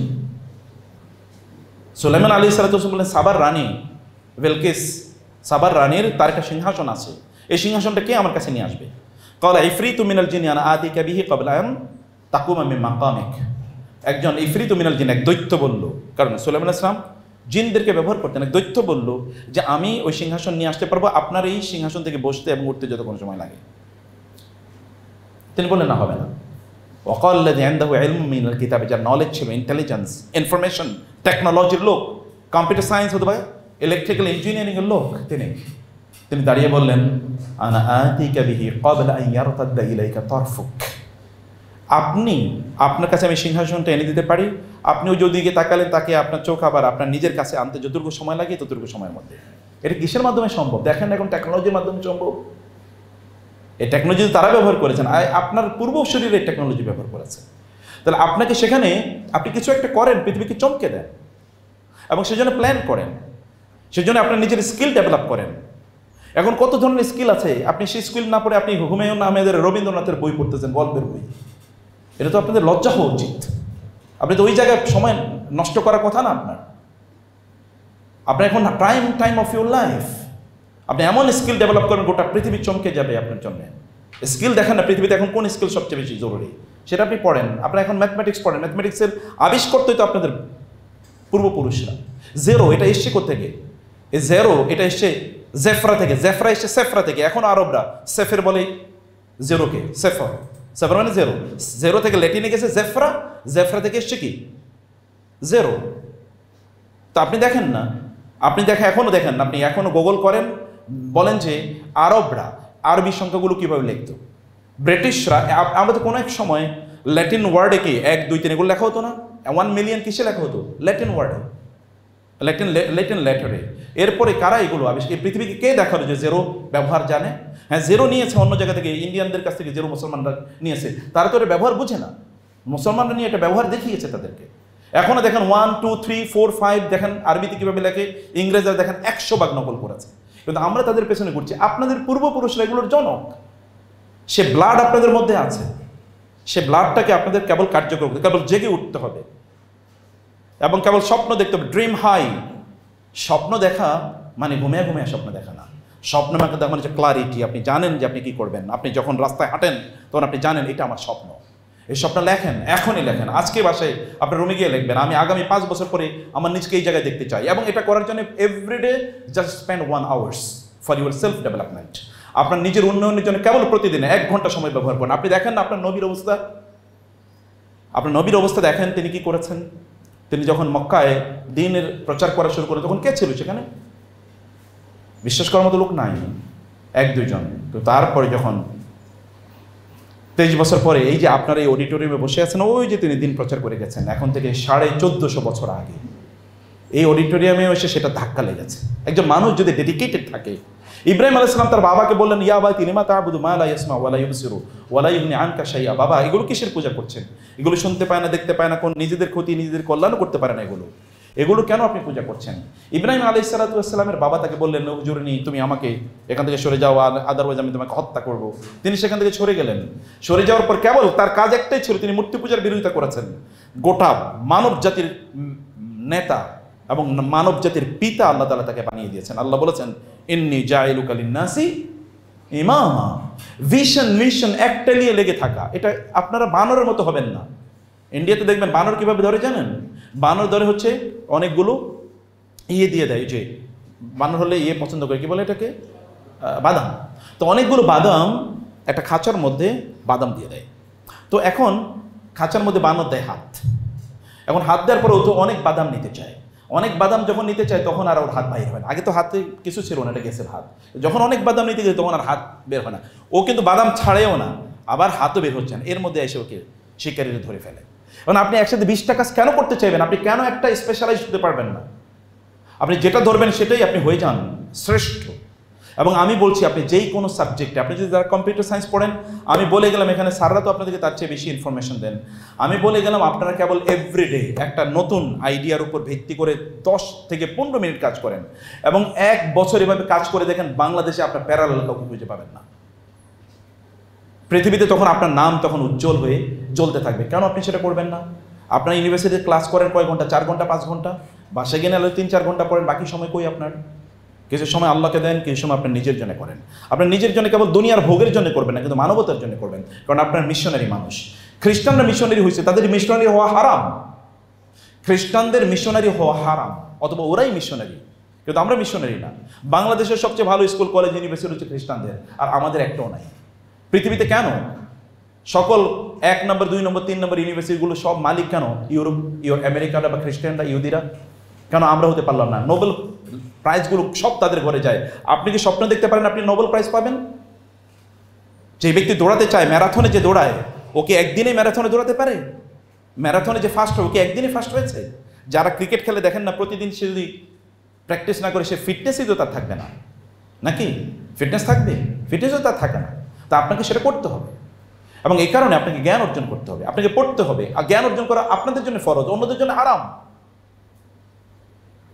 কিন্তু আপনার জন্য ফরজ। যদি আপনি এই ফেথকে লালন করেন, কিন্তু আপনি পড়বেন না, আপনি কেবল ওদের গল্প করবেন আর ওদের গল্প শুনবেন আর ওদের বানানো সিনেমা দেখবেন। খুবই দুর্ভাগ্য, আপনি টিকটক দেখতেছেন ফিজিক্সের উপর, যে বেটা ফিজিক্সের উপর টিকটক বানিয়েছে, ও কি আপনার চেয়ে বেশি ভালো জানে? আপনি পৃথিবীর শ্রেষ্ঠতম ফিজিসিস্টের বই কেন পড়ছেন না? পৃথিবীর শ্রেষ্ঠতম কেমিস্ট্রের বই কেন পড়ছেন না? আপনি পৃথিবীর সবচেয়ে শ্রেষ্ঠ টেকনোলজি যিনি আবিষ্কার করেছেন তার বই কেন পড়ছেন না? আপনি যেটা হতে চান সেটাকে আপনাকে পড়তে হবে, আপনাকে জানতে হবে তারা কিভাবে হয়েছেন। আপনি দেখেন, আপনি যদি সম্পদের মালিক হতে চান, তাহলে আপনি সম্পদ যারা বানাইছে তাদের বই পড়েন, তাদেরকে দেখেন কিভাবে করেছে। হাবিজাবি পড়িয়া ফেসবুকের একটা বই পাইছেন আপনারা, বই বলতে একটাই বুঝেন, তা হলো ফেসবুক, আর কোনো বই নাই সামনে। প্রয়োজনে ডিলিট করে দেন, বলেন যে আগামী 2 বছর আমি ফেসবুকে থাকবো না। দেখেন না, আপনি কেবল বলে গেলাম আজকে, আপনি আগামী 2 বছর ডিলিট করে দেন। কোনো সোশ্যাল মিডিয়ার আপনার প্রয়োজন নেই। আপনি সোশ্যাল মিডিয়াতে কি করবেন? আপনি সোশ্যাল মিডিয়াতে, আমি গতকালও আমার কলিগদেরকে একটা গল্প আমি বলেছি, আমরা যখন পড়ি, আমি যখন মাদ্রাসায় পড়ি, দেখলে আমার সাথে একটা খুবই প্রিয়, ওর নাম ছিল নজরুল। গল্পটা সে হয়তো সোশ্যাল এভরিথিং নাও, এখন তো সব কিছু ইউটিউবে, এই কারণে সে যদি না শুনে আল্লাহ তাআলা বাঁচাক আমারে। সে তখন থেকেই, ওইখানে আমি দাখিলে পড়ি, মানে এসএসসিতে পড়ি, তখনই সে ব্যবসা বাণিজ্য করে, অনেক টাকা পয়সা, রমরমা, তার পকেট গরম, আমাদের পকেটে টাকাও নেই, মানে খাবার নাস্তা করার মতো পয়সা নেই। কারণ সে তখন ব্যবসা করে, পুকুর ভাড়া নেয়, ওইখানে মাছ চাষ করে। বুঝতে পেরেছেন? নাম নজরুল, এবং নজরুলের মতো কবিতা বলতে পারতাম, অ্যামেজিং তার ইয়ে ছিল। নজরুলের মতো বললেই নজরুলের মতো কবিতা হয়ে যেত। এটা আমি এখন থেকে 35 বছর আগের কথা বলছি। আমি 1990-তে দাখিল পাস করেছি, তার মানে এখন থেকে 35 বছর আগের কথা। গত 4-5 দিন আগে শুনেছি এখনও সে ওই মাছই চাষ করে, ওই যে পুকুর নিয়েই আছে। ও সে কিন্তু could have become a Nazrul in Bangladesh. যখন যেটা সময় তখন সেটা করে। এখন তো আপনার ওইটা সময় না, এখন আপনার সময়। কষ্ট করেন না, যারা কষ্ট করেছে আপনি দেখেন না, যারা বড় হয়েছে তারা কষ্ট করে বড় হয়েছে। স্যারদেরকে জিজ্ঞেস করেন, পভার্টির মধ্যে জন্ম নেয় এটা একটা ব্লেসিং, সম্পদের মধ্যে জন্ম নেয় এটা একটা কার্স। পভার্টির মধ্যে জন্ম নেয় কি? ব্লেসিং। যারা পভার্টির মধ্যে জন্ম নিয়েছে তারাই স্ট্রাগল করে, তারা বড় হয়েছে। আপনার রাসূলকে কেন আল্লাহ তাআলা এত কষ্ট দিয়েছেন বলেন তো? এত কষ্ট দেওয়ার কারণ কি? কারণ তিনি অনেক বড় হবেন। তার জন্মের আগে তার বাবা মারা গেছে, জন্মের 5 বছর পরে তার মা মারা গেছে, 8 বছরে তার দাদা মারা গেছে। এটা কেন হয়েছে? কারণ তিনি তো মানব জাতিকে উদ্ধার করার জন্য এসেছেন। তিনি কষ্ট না বুঝলে মানব জাতিকে কীভাবে তিনি উদ্ধার করবেন? আপনার মধ্যে মোরাল ক্যাপিটাল তৈরি করেন। তাহলে নলেজ পৃথিবীর সবচেয়ে, আপনাদের সাবজেক্টের সবচেয়ে লেটেস্ট যে জার্নাল আছে, জার্নালগুলো একটু আনেন তো, পড়েন তো। জার্নালগুলো কয়টা জার্নালের নাম জানেন বলেন? এখানে ইউনিভার্সিটিতে এগুলো তো আমি জানি, ফ্রি অ্যাক্সেস আছে জার্নালের, আছে না? হ্যাঁ, আছে কি না? তো জার্নাল অনেকে বলেই নাই, বলে এটা কি জার্নাল কি আবার? লেটেস্ট জার্নালগুলো, যে যারা এখন ফ্রেশারদেরকে বলছি, সময় নষ্ট করা যাবে না, কোনোভাবে নষ্ট করা যায়। Time is your capital, time is your capital. আপনি স্যারদেরকে জিজ্ঞেস করে দেখেন তো, স্যার কোথাও গিয়ে লেকচার দিলে স্যারকে দেবে 10,000 টাকা, আর আপনি গেলে সেখানে দেবে আপনাকে 100 টাকা। কারণ কি? আপনিও দিলেন যা, আপনিও 1 ঘন্টা সময় দিয়েছেন, স্যারও 1 ঘন্টা সময় দিয়েছে। তাইলে সময়ের উপর ভিত্তি করে কোনোদিন মানুষের কি তৈরি হয় না। তিনি তো নবুয়তের দায়িত্ব, তিনি এখন নবুয়ত প্রাপ্ত তার হয়নি, এর মধ্যে তার বয়স 25 অথবা তারও আগে 22। তিনি তখন মক্কায় তিনি রাখালের মতো করে তিনি কাজ করতেন, মানুষের অমকের মানে ইয়েগুলো ওট অথবা তাদের ওই যে বকরি এগুলো তিনি মাঠে গিয়ে এগুলো চারণ করতেন, তার বিনিময়ে পয়সা পেতেন। এর মধ্যে খাদিজার বড় বোন তার বকরিগুলো তিনি চারণ করলেন এবং সেখানে বিনিময় নেওয়ার জন্য আরেকজন বন্ধু, তারা দুজন মিলে এটা করেছেন। কিন্তু তাকে তুমি বললেন যে তুমি যাও, তুমি নিয়ে আসো, আমার যাইতে লজ্জা লাগে। খাদিজা সেখানে উপস্থিত ছিলেন। বলে কে? বলে মোহাম্মদ। আসে নাই? বলে না, সে খুবই লাজুক, খুবই ভালো। ওই যে 3 বছর আগে খাদিজা একবার শুনেছে মোহাম্মদের কথা, সেই দিন থেকে তার অন্তরে তার প্রতি একটা কেমন যেন একটা ভালো লাগা, ভালোবাসা তৈরি হয়ে গিয়েছে। এরপরে যখন 25 বছর বয়সে তিনি তাকে ওই যে সিরিয়াতে তার ব্যবসায়িক পার্টনার হিসেবে পাঠান, অথবা তার মোদারাবাত আপনি বুঝেন, অথবা তার ব্যবসায়িক ম্যানেজার হিসেবে পাঠান, সেখান থেকে তিনি এমন ব্যবসা করে আসলেন যে খাদিজার প্রফিট প্রায় 3 গুণ 4 গুণ হয়ে গেল। এটা খাদিজা কোনোদিন চিন্তাও করতে পারেন না। এবং মক্কার মার্কেটে সবচেয়ে কোন পণ্যগুলো বেশি ডিমান্ডিং, মানুষ কোনগুলো সবচেয়ে বেশি ভালো কিনবে, এগুলো তিনি কিনে নিয়ে এসছেন, প্রফিট করছেন ওইখানে, এখানে হচ্ছে প্রফিট। খাদিজা চিন্তা করলো যে এইরকম বুদ্ধিমান 25 বছরের যুবক, আপনাদের বয়স কত? আপনি যদি এখন আপনাকে ব্যবসা দেওয়া হয় তাহলে কী করবেন আপনি? কীভাবে শিখেছেন তিনি?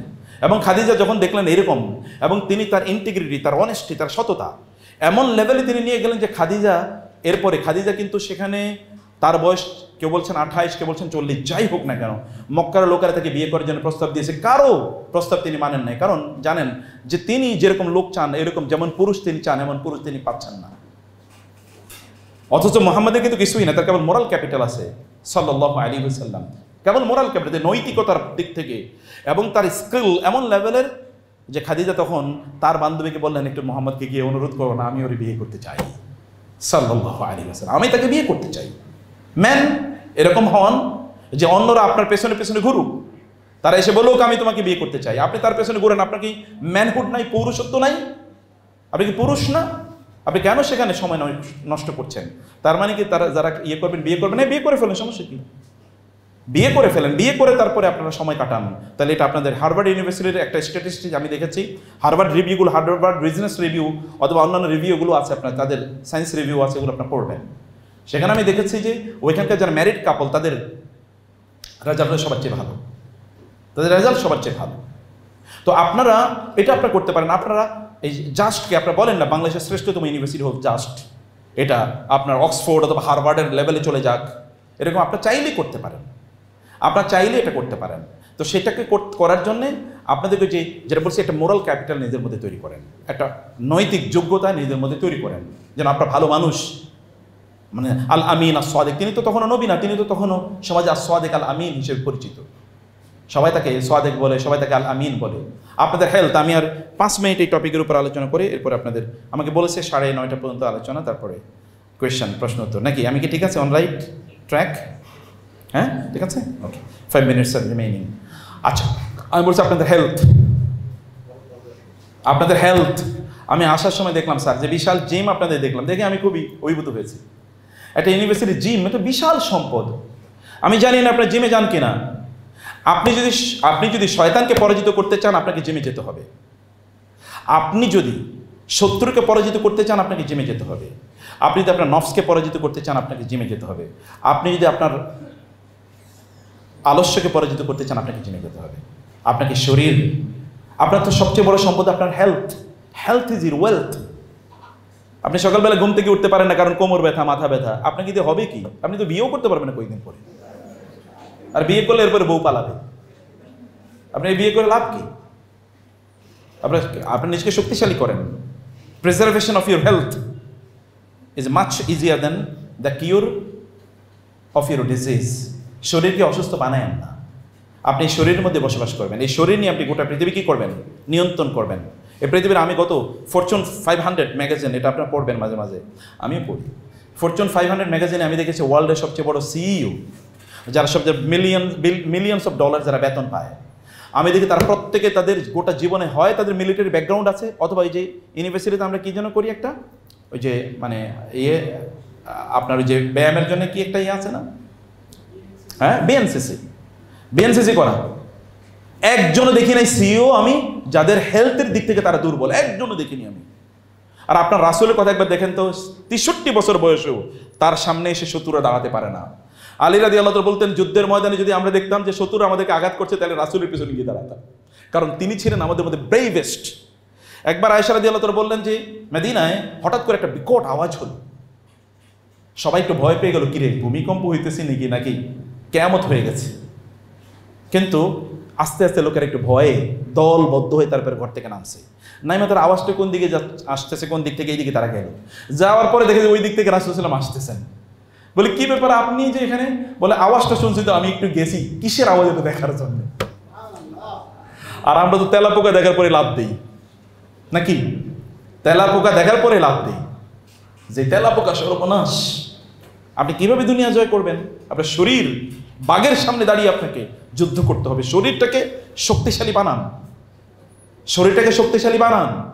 এবং এই কারণে বেশি খাইলেই যে মানুষ ভালো থাকে না, আপনাকে প্রপার খাবার খান, সামান্য কম খান।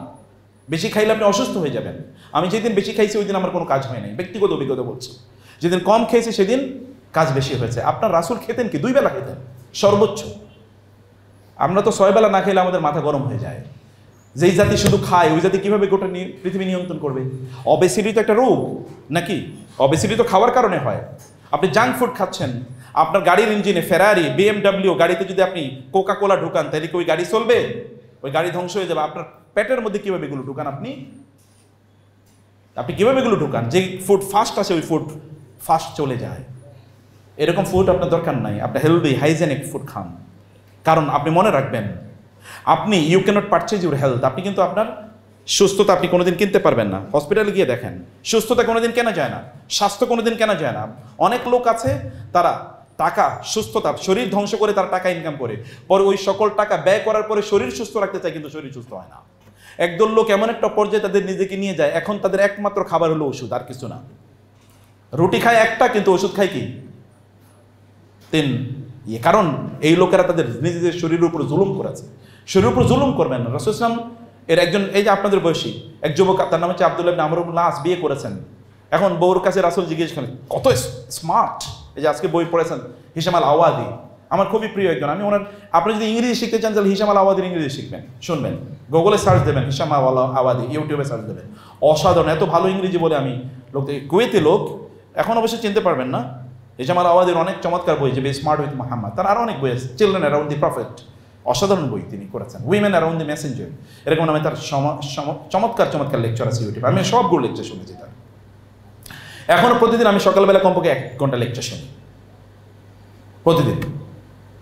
এবং প্রতিদিন সকালে আপনার সকালটা কেমন যায়, মর্নিং শোজ দ্যাট, আপনার সকালটা কেমন যায়, সকালটা যদি আপনি নিয়ন্ত্রণ করতে পারেন তাহলে আপনি পৃথিবীতে সেরা হয়ে যাবেন। সকালে কমপক্ষে 5-6টা কাজ করেন, ঘুম থেকে উঠেই কমপক্ষে মসজিদে যান, আধা ঘন্টা কোরআন তেলাওয়াত করেন, একটু মি টাইম রাখেন, কেবল নিজকে নিয়ে চিন্তা করবেন আপনি করতে চান কি, আজকে আপনার প্ল্যান কি, লিখেন, বেশি লিখবেন না, 2-3টা লেখেন। লিখতে লিখতে সব কলম শেষ, এরপরে কাম করতে গিয়ে আপনি ক্লান্ত, লিখতে লিখতে ক্লান্ত, এরপরে করবেন কখন, এরকম করেন, 2-3টা লেখেন। এটা আপনার মধ্যে একটা পজিটিভ ভাইব তৈরি হোক, একটা ক্লারিটি। যখন সবাই ঘুমিয়ে আছে তখন আপনি, মানে যখন অন্যরা ঘুমিয়ে আছে তখন আপনার অলরেডি অর্ধেক কাজ শেষ, আপনাকে ঠেকায় কে? এবার প্র্যাকটিস করেই দেখেন, তখন আপনার গোটা দিনের যত পড়াশোনা আছে সকালে সব শেষ করে ফেলবেন। এরপরে দেখেন আপনি কীভাবে 5টা, 1টা, 2টা, 3টা টিউশনই করেন। মানে teaching is the best way of learning. আপনি যদি শিখতে চান তাহলে আপনাকে পড়াতে হবে, করেন 1, 2, 5, 10 হাজার। অনেকে আমাদেরকে বলে ব্যবসা করতে চাই, টাকা পয়সা নাই, ফুটপাতে ব্যবসা করেন, সমস্যা কি?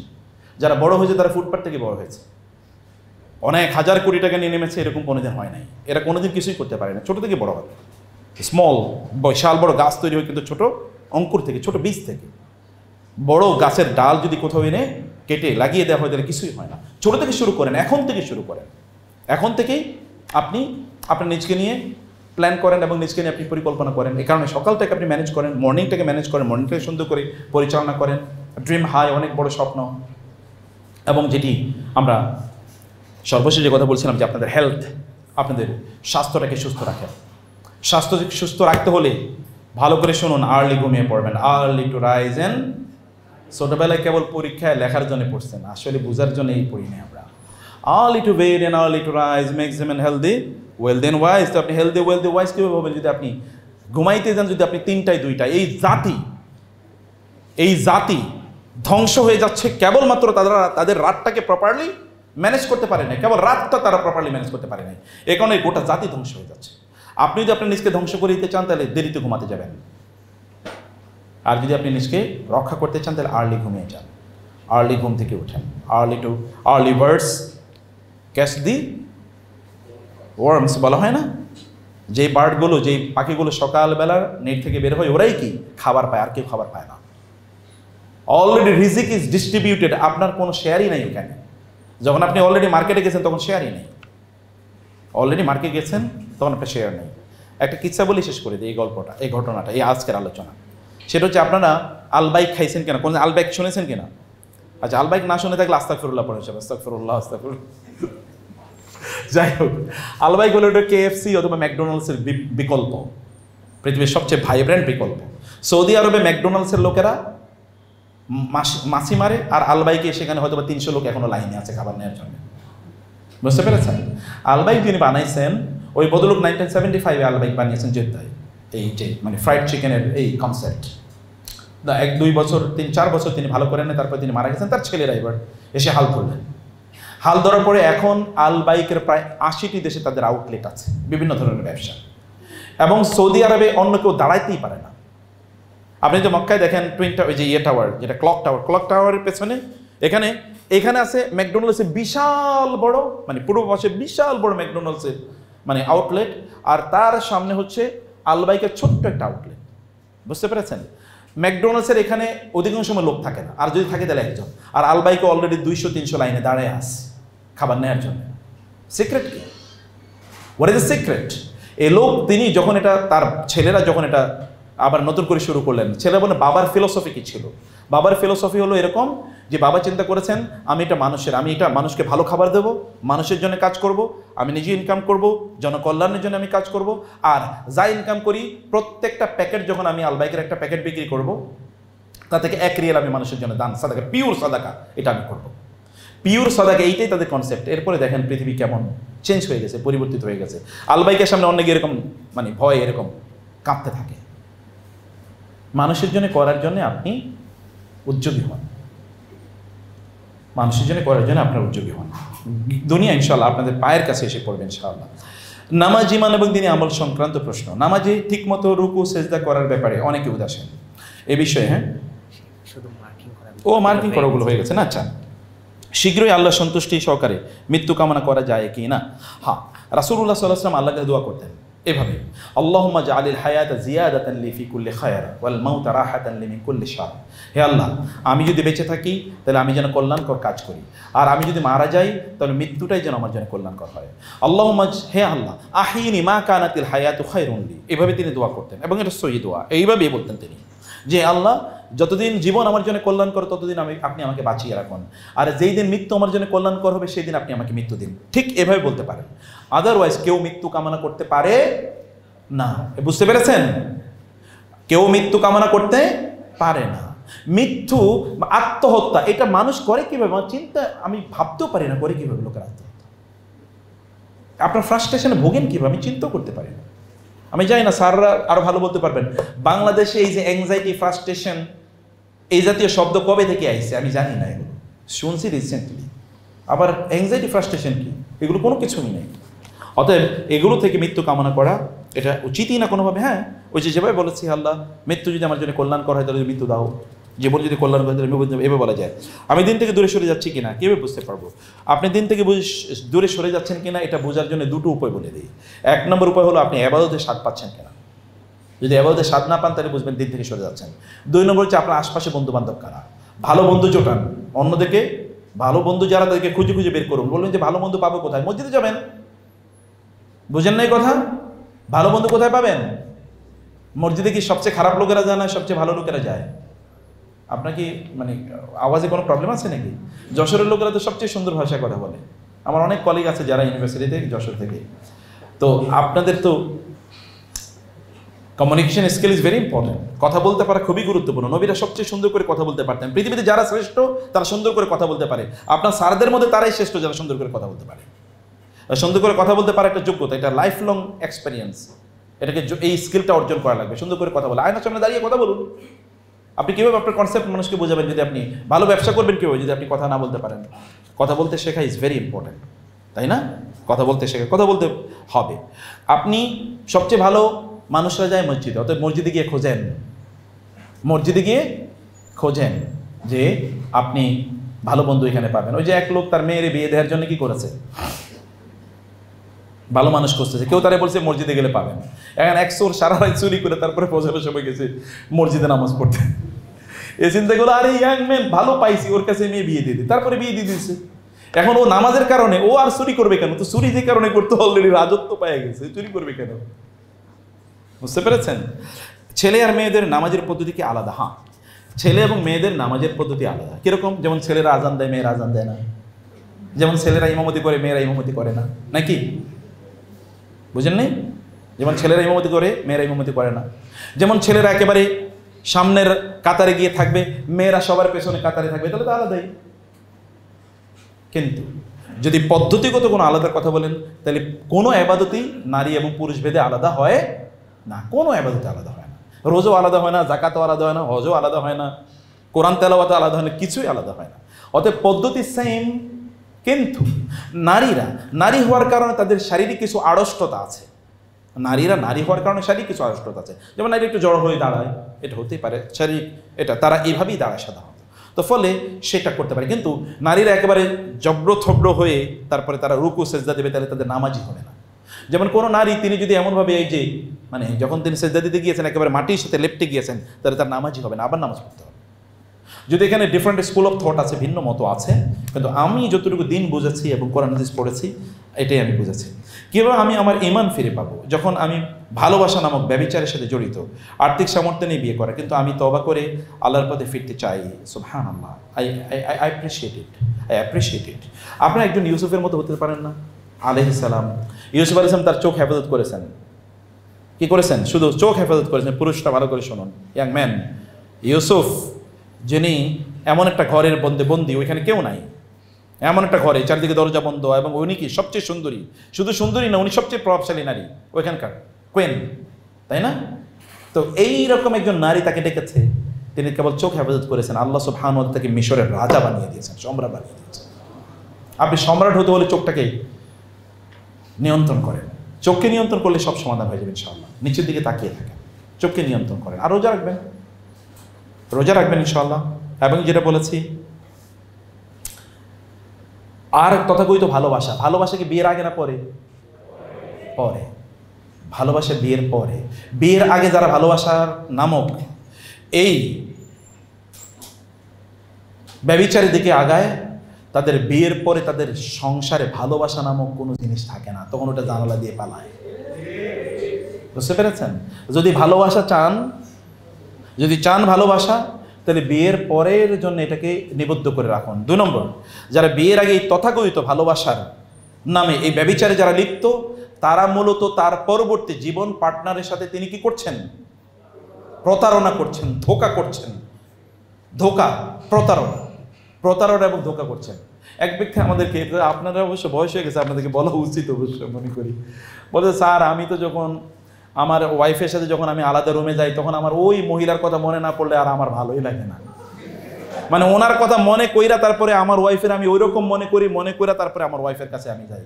আমি বললাম, সর্বনাশ, প্রত্যেকটা মুহূর্তই তো আপনি জেনা করছেন, প্রত্যেকটা মুহূর্তই জেনা করছেন। দেখেন পরিস্থিতি কি। আর 90% আপনি স্ট্যাটিস্টিক নেন, 90% এই কথিত যে প্রেম এবং ভালোবাসা এগুলো বিয়ে পর্যন্ত পৌঁছে না। তাহলে 90% পর্বতে ধোঁকাবাজি করে, এবং এটা ম্যারিটাল ডিসঅনেস্টি ইংরেজিতে বলে, marital dishonesty. You are not honest to your life partner, আপনি অনেস্টি মেনটেন করছেন না। বুঝতে পেরেছেন? এগুলো থেকে বের হয়ে আসুন। আর ওই যে বলছি, আপনি যদি সামনে ভীষণ থাকে, তাহলে আপনি এগুলোর পিছনে দৌড়াবেন কখন? তখন আপনি না, যে এভরি মিনিট ম্যাটার্স, কারণ আপনার প্রত্যেকটা মিনিট আপনার জন্য গুরুত্বপূর্ণ। তখন আপনি জানেন কি কি উপায় অবলম্বন করলে আল্লাহ তাআলার ভয় সবসময় মনে জাগরুক থাকবে। এটা আপনি সলাত একেবারে প্রথম কাতারে পড়বেন, কোরআন তেলাওয়াত করবেন, ভালো বন্ধুদের সাথে মেশেন, ভালো বন্ধুদেরকে নিয়ে আপনি সাথে থাকেন, তাইলে এটি তৈরি হবে। হতাশ থেকে বাঁচার উপায় কি? আল্লাহ সুবহানাহু ওয়া তাআলা তাওয়াক্কুল এবং নবী রাসূলদের জীবনী পড়েন বেশি বেশি, আর বেশি বেশি ইস্তেগফার করবেন, বেশি বেশি দরুদ পড়বেন। কি করবেন? বেশি বেশি ইস্তেগফার, বেশি বেশি দরুদ পড়বেন, নবী রাসূলদের জীবনী পড়েন, আল্লাহ সুবহানাহু ওয়া তাআলার তাওয়াক্কুল করেন। আল্লাহ সুবহানাহু ওয়া তাআলা তিনি সব কিছুর মালিক। আল্লাহ তাআলা সব কিছুর মালিক। তিনি চাইলে আপনাকে মুহূর্তের মধ্যে দিতে পারেন, আর তিনি চাইলে মুহূর্তের মধ্যে আপনাকে সিংহাসন থেকে বের করে দিয়ে তারপরে আরেক দেশে পাঠিয়ে দিতে পারেন। নাকি নেপালে দেখেন না কয়েকদিন আগে কি হয়েছে? দেখছেন কিনা? তো এটা মুহূর্তের মধ্যে আল্লাহ তাআলা এটা করে দিতে পারেন। আচ্ছা ফেরাউনের কি করছে, ওই যে লোহিত সাগরে তারপরে ডুবে মারছে না, কোথায় কোথায় সিংহাসন আর ওই কোথায় মারা যাইতেছে। দেখেন এটা সম্ভবই, ইট ক্যান হ্যাপেন। অতএব আল্লাহর উপর তাওয়াক্কুল করুন, আল্লাহকে বলুন। আপনি হতাশা কেন হবেন? আপনার রব আপনাকে দেওয়ার জন্য বসে আছে আর আপনি তার কাছে চাইতে পারতেছেন না, এটা খুবই দুঃখজনক, মনে রাখবেন। ওমর রাদিয়াল্লাহু বলতেন, আমি আল্লাহর কাছে চাইলে আল্লাহ আমাকে ফেরত দেবেন এই টেনশনই আমার নাই। আমার মূল টেনশন হলো আমি আসলে আল্লাহর কাছে চাইতে পারবো কিনা। কারণ চাওয়া একটা যোগ্যতা। আপনারা বলেন যে আপনারা কবে আল্লাহর কাছে চায়া তারপরে বঞ্চিত হয়েছেন? আর কবে চায় বঞ্চিত হয়েছেন? ইব্রাহিম আলাইহিস সালাম বলেছেন, হে আল্লাহ, আমি কখনোই আপনার কাছে বিদুআইকা রব্বি শাকিয়া, আপনার কাছে কোনোদিন চাই আমি বঞ্চিত হই নাই। আপনি চান, বলেন বলেন বলেন বলেন, প্লিজ প্রে প্রে প্রে, বলুন বলুন বলুন, আল্লাহকে বলুন, আল্লাহকে বলুন, আল্লাহকে বলুন, যা প্রয়োজন তা বলুন, এবং বলেই দেখেন কি ঘটে। বলতে ব্যর্থ হয়ে আসবেন, তাহলে পেতে ব্যর্থ হবেন। বলতে ব্যর্থ হবেন কেন? আপনি বলতে থাকেন, যা মনে চায় তা চান তার কাছে, ঠিক আছে? তবে এটা বলে না যে আল্লাহ আমি আমাদের জাস্টের 6 তলা বিল্ডিং থেকে নিচে লাভ দিতে চাই, তুমি আমার বাঁচাইও, এটা আবার চান না। যেটা আপনার জন্য কল্যাণ কিরকম চান। কোনো মেয়েকে যদি ভালো লাগে, হারাম সম্পর্ক না করে শুধু আল্লাহর কাছে দোয়া করি, এটা কি গুনাহ? আর বিয়েতে রূপান্তরের উপায় কি? এইটা ছাড়া কি আর কোনো দোয়া নাই?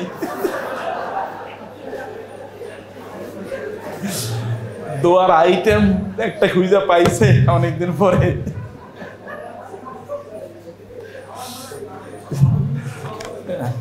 হ্যাঁ, সেটা বলতে পারেন, সমস্যা নেই, কিন্তু এটা তো আপনার অন্য সকল ভালো দোয়া থেকে আপনাকে বঞ্চিত করে রাখবে। নিজকে যোগ্য করে তুলুন।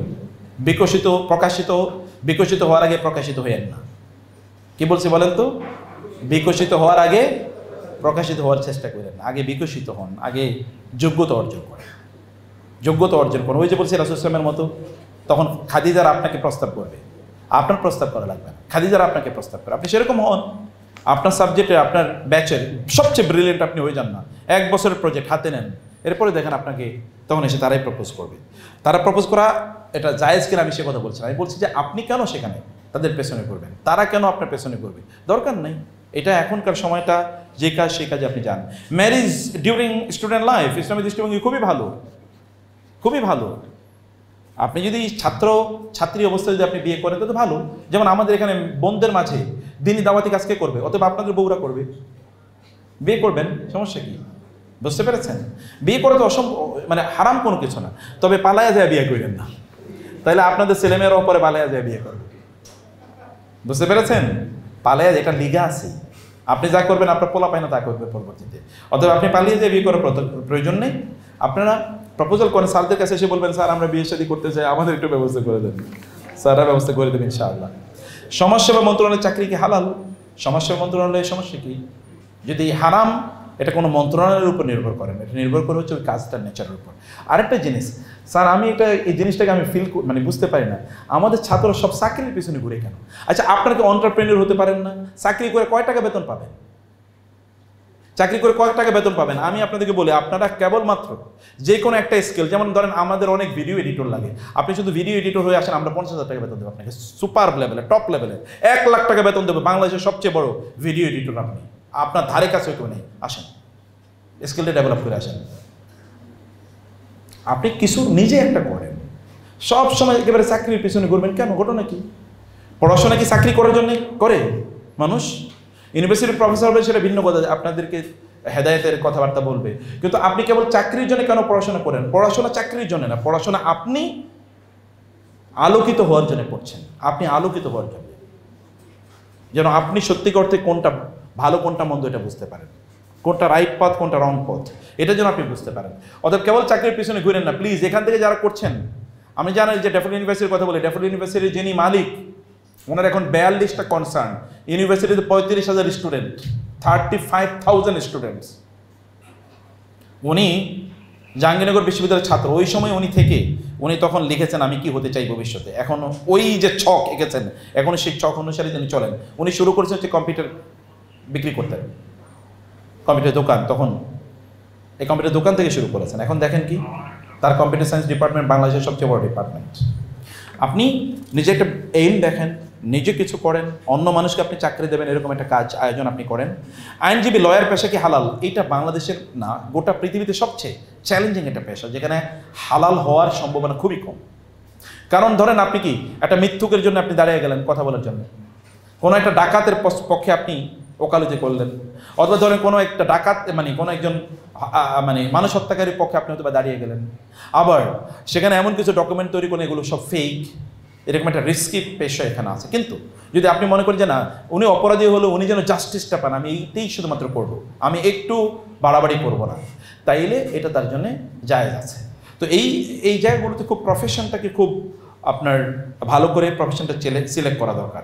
ব্যাংকে কাজ করা এড়িয়ে গেলেও দৈনন্দিন জীবনে ব্যাংক এড়িয়ে চলা কঠিন, এই অবস্থায় কীভাবে ইসলামী বিকল্প গ্রহণ করা সম্ভব? আমি জানি এখানে কি ইকোনমিক্স ডিপার্টমেন্ট আছে স্যার ইউনিভার্সিটিতে? না, এটা তো যেহেতু সায়েন্সের ইউনিভার্সিটি। আচ্ছা, আপনার এরপরেও পড়তে পারেন, আপনার ইসলামী ইকোনমিক্সে আপনার একটু ইসলামী ফাইন্যান্সিয়াল সিস্টেমে কাজ করা শুরু করা দরকার। আপনার ইসলামী ফাইন্যান্সিয়াল সিস্টেম যেগুলো আছে এগুলোর সাথে কাজ করেন। এটা 100% হালাল না বটে, 50% তো কমপক্ষে হালাল। এবং এটাকে যদি আপনি প্রমোটই না করেন তাহলে তো এটাও হারাম হয়ে যাবে, তাহলে তো পুরো হারাম গোটা পৃথিবী ছেয়ে যাবে। গ্র্যাজুয়ালি, ইংরেজিতে কিন্তু আপনারা জানেন ইসলামের একটা গ্র্যাজুয়েশন একটা শব্দ আছে। আপনারা জানেন গ্র্যাজুয়েশন মানে হচ্ছে পাস করা কোনো জায়গায় না, গ্র্যাজুয়েশন মানে হচ্ছে গ্র্যাজুয়ালি কোনো কাজ করা, ফেজ আউট, ধীরে ধীরে ধীরে ধীরে সমস্যার সমাধান করা। মানে শুধু যেমন একসাথে কিন্তু হারাম হয় নাই, এবং আপনি জানেন মদও কিন্তু একসাথে হারাম হয় নাই, গ্র্যাজুয়ালি হয়েছে, আস্তে আস্তে হয়েছে। নামাজ কিন্তু প্রথমেই রাসূলের উপর ফরজ করা হয় নাই, মানে মুসলমানদের উপর প্রথমেই না, ওই যে 5 ওয়াক্ত, এটা কিন্তু ওই যে কবে যখন রাসূল 12তম নবুয়তের 12তম বছরে 12 বছর পর যখন তিনি মেরাজে গিয়েছেন, তাই না? তো ফলে গ্র্যাজুয়ালি, জাকাত কিন্তু আরও পরে, হজ কিন্তু 9ম হিজরিতে গিয়ে ফরজ হয়েছে, মানে রাসূল তিনি নবী হওয়ার 21 বছর পরে হজ ফরজ হয়েছে। অতএব গ্র্যাজুয়ালি জিনিসগুলো আসুন আস্তে আস্তে আস্তে আস্তে এগুলো করুন ইনশাআল্লাহ। আচ্ছা, লাস্ট মনে 2টা প্রশ্ন আছে। Why did Islamic civilization historically flourish in science, medicine and philosophy? What factors lead to its decline? 1 number হচ্ছে এটা, তৎকালীন মুসলমানদের তাদের মধ্যে জ্ঞান অর্জনের জন্য একটা পরিবেশ তৈরি হয়েছিল, এবং এই পরিবেশগুলো তৈরি করার পেছনে সবচেয়ে বেশি অবদান রেখেছে হচ্ছে মুসলিম রাজা অথবা সুলতানরা। এবং এই কারণেই তো বলছি আপনাদেরকে টাকা পয়সার মালিক হতে। আপনাদের মাদ্রাসা করার জন্য কেন আমরা এখন অন্য লোকের কাছে, যে চাঁদাবাজ, ধান্দাবাজ অথবা ধরেন কি সুদখোর, মদখোর, তার কাছে কেন যেতে হবে? আপনি টাকার মালিক হবেন, আপনি নিজে করবেন। মুসলিম সুলতানরা, এই যে ব্রিটিশরা এখানে আসার আগে এই বাংলায়, ইস্ট বেঙ্গলে এখানে সকল বড় বড় মাদ্রাসা, তখন তো আর অন্য কোনো একটাই প্রতিষ্ঠান ছিল, একমুখী শিক্ষা ব্যবস্থা। এখানে আসতো কারা? এখানে এগুলো বানাইতো কারা? সব রাজারা, সুলতানরা, সব এখানকার বণিকরা, ধনিকরা, তারা বানাতো।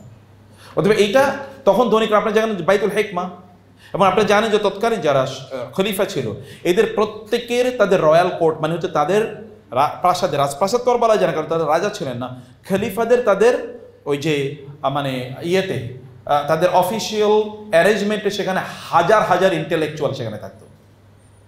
এবং তারা এই যে ধরেন গোটা ইউরোপের, গ্রিকের তাদের বইগুলো যে ইংরেজি ভাষা থেকে বা ল্যাটিন ভাষা থেকে আরবিতে অনুবাদ করেছে, কারা করেছে? এরকম রাষ্ট্রীয় প্যাট্রোনাইজেশন সেখানে ছিল, রাষ্ট্রীয় প্যাট্রোনাইজেশন বা এই খলিফাদের প্যাট্রোনাইজেশন ছিল।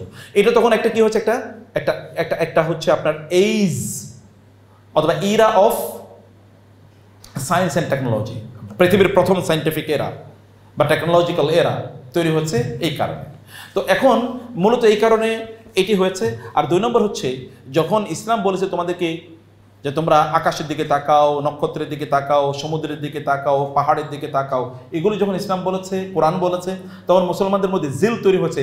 আল্লাহ কেন বলেছেন এখানে তাকাতে? নিশ্চয়ই এখানে কিছু আছে। কেন পাখির কথা বলেছেন? পাখির দিকে তাকাও। কীভাবে পাখি আমি এই মানে এরকম তাকে আমি এভাবে ঝুলন্ত অবস্থায় রেখেছি, এগুলো থেকে তারা চিন্তা করেছে। তারপরে ফার্দার কি। এখন আমরা সেই লিটারেচারের কাছে একেবারেই নাই। কোরআন আমরা পড়ি না, কীভাবে ইন্সপিরেশন আসবে? কোরআন বলছে আমাদেরকে এক্সপেরিমেন্ট করতে, কোরআন বলছে আমাদেরকে এক্সপেরিয়েন্স করতে, কোরআন বলছে আমাদেরকে কন্টেম্পলেশন। আপনারা জানেন বিজ্ঞানের সর্বপ্রথম কাজ কি? আপনাকে সিনথেসিস যখন আপনি তৈরি করেন তখন আপনাকে কী করতে? আপনাকে আগে কন্টেম্পলেশন, ধারণা, আইডিয়া, ভাবা, চিন্তা করা। আপনাকে ল্যাবে গিয়ে আপনি করবেন, কেবল চিন্তা করবেন। অথবা যে কন্টেম্পলেশন, এটা তো ইসলামের প্রথম কাজ হয়। ওই সকল পিএইচডি পত্রিকার একটা আর্টিকেলের সমান গুরুত্ব রাখে না, এবং এই কারণে এই সকল পিএইচডির কোনো খবরও নাই, তাই না? স্যাররা আমাদের চেয়ে অনেক বেশি ভালো বলতে পারবেন। এই সকল পিএইচডির কোনো খবর নেই, আর ওইখানে একটা পিএইচডি দেখেন তোলপাড় করে দেয় একটা পিএইচডি। তাহলে কোয়ালিটি অফ এডুকেশন তাদের সেখানে তৈরি হচ্ছে। এই কোয়ালিটি কোথেকে এসেছিল? এটা মুসলমানদের কাছ থেকে এসেছে। রজার ভিকন, যেটাকে ইউরোপিয়ান রেনেসার ফাদার বলা হয়, তিনি তো মুসলিম আন্দালুসিয়াতে, তিনি কর্ডোবার ইউনিভার্সিটির ছাত্র। তিনি কর্ডোবার ইউনিভার্সিটির তিনি ছাত্র। ইউরোপের ফাদার মানে প্রোটেস্ট্যান্ট মুভমেন্ট, অথবা যদি আমরা বলি ইন্ডাস্ট্রিয়ালাইজেশন, তার আগে যে রেনেসা, এগুলো সব মুসলমানদের হাত ধরে মুসলমানদের কাছ থেকে গিয়ে তারা এগুলো তৈরি করেছে। তো আপনার এই জায়গাগুলোতে এখন ছিল, এখন ডিক্লাইন হয়েছে যখন রাজারা কি তারা ভোগ বিলাসী হয়ে গেছে, যখন ভোগবাদী হয়ে গেছে। আমাদের দেশে জ্ঞানের জন্য কতটুকু মানে ফান্ড ইয়ে করা হয়, অ্যালোকেট করা হয়, আর ওইখানে কতটুকু ফান্ড অ্যালোকেট করা হয় আমি জানি না। আমাদের ইউনিভার্সিটিগুলোতে গবেষণার জন্য কতটুকু ফান্ড আছে, আর ইউরোপ আমেরিকার ইউনিভার্সিটিগুলোতে গবেষণার জন্য কেমন ফান্ড দেখেন। ইন্ডাস্ট্রি ইউনিভার্সিটি কি অ্যালায়েন্স, মানে লিয়াজো অথবা কোলাবোরেশন, ইন্ডাস্ট্রিগুলো ইউনিভার্সিটিকে প্রজেক্ট দেয়, আপনারা এই যে ব্যাপারে আমাদেরকে একটা ইয়ে করে দেন। ইউনিভার্সিটি তখন ফান্ড পায়, এই কারণে তারা ফান্ড দেয়। এখন আমাদের তো এরকম কোনো ফান্ড নাই। আমাদের যত ধনী লোকেরা আছে এরা হচ্ছে সিনেমা বানায়, নাকি ধনীরা কি বানায়? সিনেমা। ওই যে একজন গার্মেন্টস ব্যবসায়ী কি যেন সিনেমার নায়ক, সব নাম জানে, আমি তো নাম জানার জন্য বলছিলাম। এটা তো মুসলমানদের এরকম চরিত্র ছিল না। এই তো এই কারণে তারা এগিয়ে গিয়েছিল, এখন তারা আবার এগিয়ে যাবে। আপনাদের মতো জেনারেশন থাকতে মুসলমানরাকে পিছিয়ে থাকার কথা বলেন তো? এখন দায়িত্ব কাদের? মুসলমানদেরকে এগিয়ে নিয়ে যাওয়ার। নিয়ে যাবেন তো ইনশাআল্লাহ? এরপরে যদি কোনোদিন জাস্টে আসি, তাইলে যেন আমরা শুনতে পাই যে জাস্ট থেকে কয়েকজন আন্তর্জাতিক মানের বিজ্ঞানী বের হয়েছে ইনশাআল্লাহ। এন্ড আই প্রমিস ইউ, আপনারা কেবল আগামী এই ইউনিভার্সিটিতে আপনারা তো 5 বছর থাকবেন, কমপক্ষে 4 বছর তো থাকবেন। 4 বছর জাস্ট আপনাদের নিজেদের পেছনে সময় ব্যয় করেন, কোথাও সময় দেবেন না। এবং 4 বছরের পরে আপনি দেখেন বাংলাদেশ না, গোটা পৃথিবীর একবারে টপ, যদি আমি বলি যে মানে 0.0001% লোকের অন্তর্ভুক্ত আপনি হয়ে যাবেন ইনশাআল্লাহ। এটা করতে হবে আপনাদেরকে। লাস্ট কোয়েশ্চেন, তাকদীর এবং মানুষের স্বাধীন ইচ্ছার মধ্যে ভারসাম্য কিভাবে বোঝা যায়? তাকদীর কি? তাকদীর হচ্ছে ডায়নামিক জিনিস, আমরা এটাকে প্যাসিভ বানিয়ে নিয়েছি। তাকদীর মানে হচ্ছে আপনার জন্য ওপেন পটেনশিয়ালিটি আছে। যেমন ধরেন আপনি যে আমি বললাম আপনি পৃথিবীর শ্রেষ্ঠতম একজন সায়েন্টিস্ট হতে পারেন, এটা হলো তাকদীর। যদি আপনি জানতেন যে আমি ভবিষ্যতে কিছুই হতে পারবো না, আমি আসলে কম্পিউটার সায়েন্সে পড়ছি, এরপরে আমি গিয়ে আসলে একজন অ্যাকাউন্ট্যান্ট হব, তাহলে কি কম্পিউটার সায়েন্সের কোনোদিন ক্লাস আপনার দিয়ে কেউ করাইতে পারতো? কোনোদিন করাইতে পারতো না। অথবা যে আপনি মনে করেন না এরপরে তো আমি একটা মানে কি বলে একটা ওই যে সুপার শপের মালিক হবো, তখন আপনি এখন থেকে সুপার শপ পড়া শুরু করে দেবেন, ওইটার আপনি করবেন না। তো ফলে তাকদীর এটা হচ্ছে আপনার জন্য একটা ওপেন ইয়ে, মানে কি বলে এটাকে ওয়ার্ল্ড উন্মুক্ত করে রেখেছে, যে আমি যা মনে চাই আমি তা হতে পারবো। এইটা হলো তাকদীর। কারণ আমরা এটাকে আরো প্যাসিভ করে রেখেছি। আল্লাহ জানেন, তো আপনার সমস্যা কি? আল্লাহ জানেন, এটা তো মানে আপনার জন্য পটেনশিয়াল, হ্যাঁ আল্লাহ জানেন নিশ্চয়ই আমি মনে হয় এরকম হতে পারবো, আল্লাহ তো জানেন, অতএব এটা আমার জন্য ইজি হয়ে যাবে, এটা আমার জন্য ইজি হয়ে যাবে। অতএব আপনার সিদ্ধান্ত আপনি নেন। আল্লাহ সুবহানাহু ওয়া তাআলা আপনার জন্য কি বরাদ্দ রেখেছেন আপনি তো জানেন না। So it is very open, it is very open. আপনি কেবল কম্পিটিশন করে সামনে এগিয়ে যান। জোরপূর্বক কাউকে পর্দা করলে সেটা ইসলামে গ্রহণযোগ্য কিনা, কে করাচ্ছে সেটা হচ্ছে দেখার বিষয়। যদি বাবা করে তাহলে তো করাতে পারবি, যদি বাবা করায় তাহলে তো করাতে পারবে। এখন আপনি স্বাধীনতার ঘোষণা দিয়ে দিলেন যে ওই যে ইয়ের মতো, মানে সকল এক এলাকায় হচ্ছে সব মুরগিগুলোকে, মানে মুরগির মালিক কি করছে, মুরগিগুলোকে সব খাঁচার মধ্যে বন্দি করে রাখতো। এখন শিয়ালরা তো মুরগি খাইতে পারতেছে না। এখন শিয়ালরা এসে ওইখানে মুরগির যে ইয়ের মধ্যে আছে, খাঁচার মধ্যে আছে, মুরগির খাঁচার বাইরে এসে তারা স্লোগান দেওয়া শুরু করলো, মুরগিদের স্বাধীনতা চাই। মুরগিদের কি চাই? স্বাধীনতা চাই।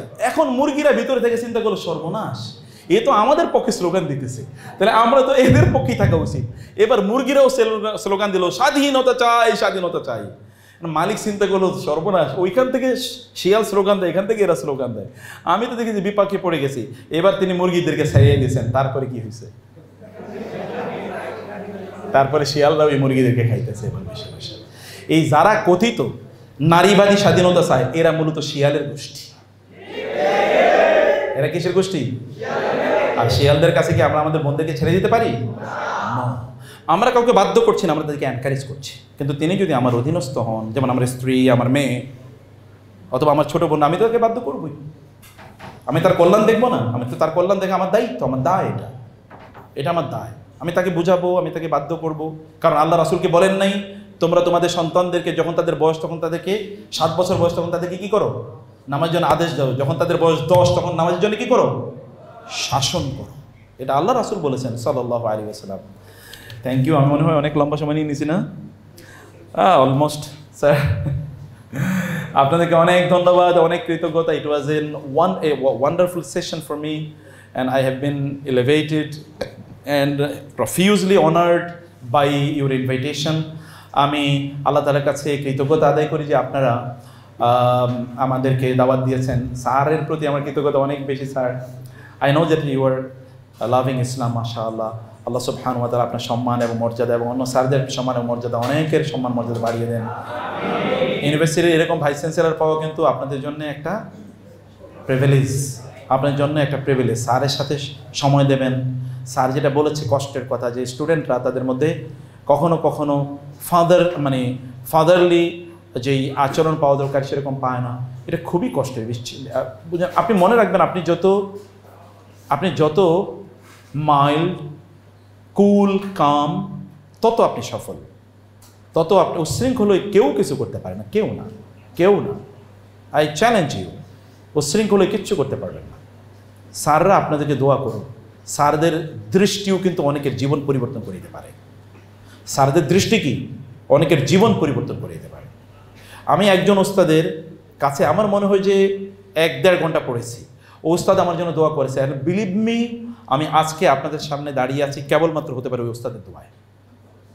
কেবল 1-1.5 ঘন্টা পড়েছে, কিন্তু আমি তাকে যে রেসপেক্ট শো করেছি, তিনি আমাকে ওই দোয়া করেছেন। আপনারা আবু বকর রাদিয়াল্লাহু তাআলার মতো হয়ে যান। লাস্ট এটা গল্প বলে শেষ করে দিই। আবু বকর রাদিয়াল্লাহু মতো হন। আবু বকর রাদিয়াল্লাহু তাআলা আনহু এর একবার উনি একটা অভিযোগ নিয়ে আসলেন, কেউ তাকে কষ্ট দিয়েছে। রাসূলুল্লাহ ব্যাপারে মিম্বরে দাঁড়ালেন এবং বলেন, হে লোকেরা, তোমাদের কি হলো? তোমরা আবু বকরকে কষ্ট দাও। তোমাদের কি হলো? তোমরা আবু বকরকে কষ্ট দাও। তোমরা জানো, জেনে রেখো, আমার প্রতি যত মানুষের যত দায় আছে, দেনা আছে, আমি সব পরিশোধ করেছি, কিন্তু একজনের দেনা আমার পক্ষে পরিশোধ করা সম্ভব না। তিনি হচ্ছেন আবু বকর। আমি তার দেনাটা পরিশোধ করার জন্য আল্লাহর কাছে রেখে গেলাম। আবু বকরের সম্পদ ইসলামের জন্য যত কাজে লেগেছে, আর কারো সম্পদ তত কাজে লাগে নাই। খাদিজার সম্পদ ইসলামের জন্য যত কাজে লেগেছে, আর কারো সম্পদ তত কাজে লাগে নাই। আবু বকর রাদিয়াল্লাহু তাআলাকে যখন খলিফা বানানো হবে, রাসূলুল্লাহ সাল্লাল্লাহু আলাইহি ওয়াসাল্লাম এরকম ইঙ্গিত দিচ্ছিলেন, অর্থাৎ তার জায়গায় নামাজ পড়ানোর জন্য। আয়েশা রাদিয়াল্লাহু বলেন, ইয়া রাসূলুল্লাহ, আপনি আবু বকরকে নামাজ পড়াতে বলছেন? আবু বকর রাজুলুন বাক্কা আসিফ। আবু বকর হচ্ছেন এমন লোক, যিনি যদি নামাজে দাঁড়ান নিজে নিজে কাঁদেন। তিনি এমনি কোরআন তেলাওয়াত করলে কাঁদেন, আর আপনার স্থানে যদি তিনি দাঁড়িয়ে যান, উনি তো আরও কাঁদবেন। ইয়া রাসূলুল্লাহ, তাকে আপনি দায়িত্ব দিয়েন না, এই দায়িত্ব আপনি তাকে দিয়েন না। কিন্তু রাসূলুল্লাহ সাল্লাল্লাহু আলাইহি ওয়াসাল্লাম জানেন, একজন আবু বকর যিনি নামাজে দাঁড়িয়ে কাঁদতে পারেন, তিনি গোটা পৃথিবীকে শাসন করার মতো ক্ষমতা রাখেন।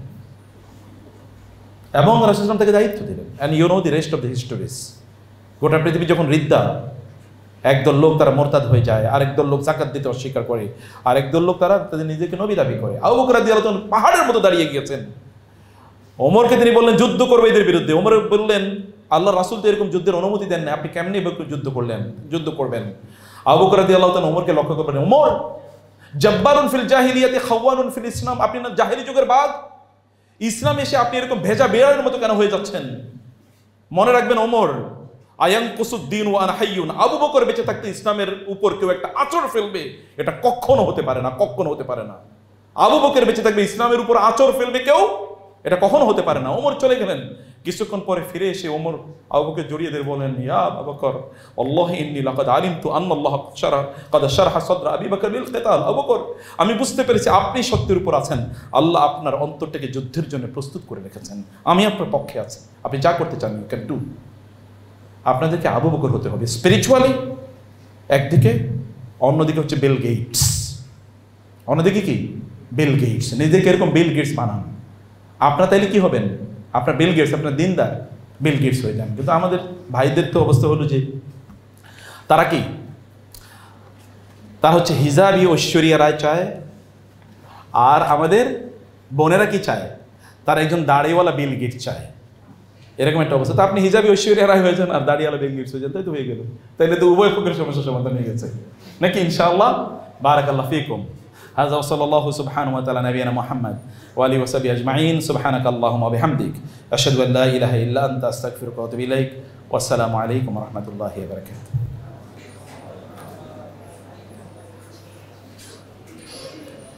আলহামদুলিল্লাহ, আজকের অনুষ্ঠানে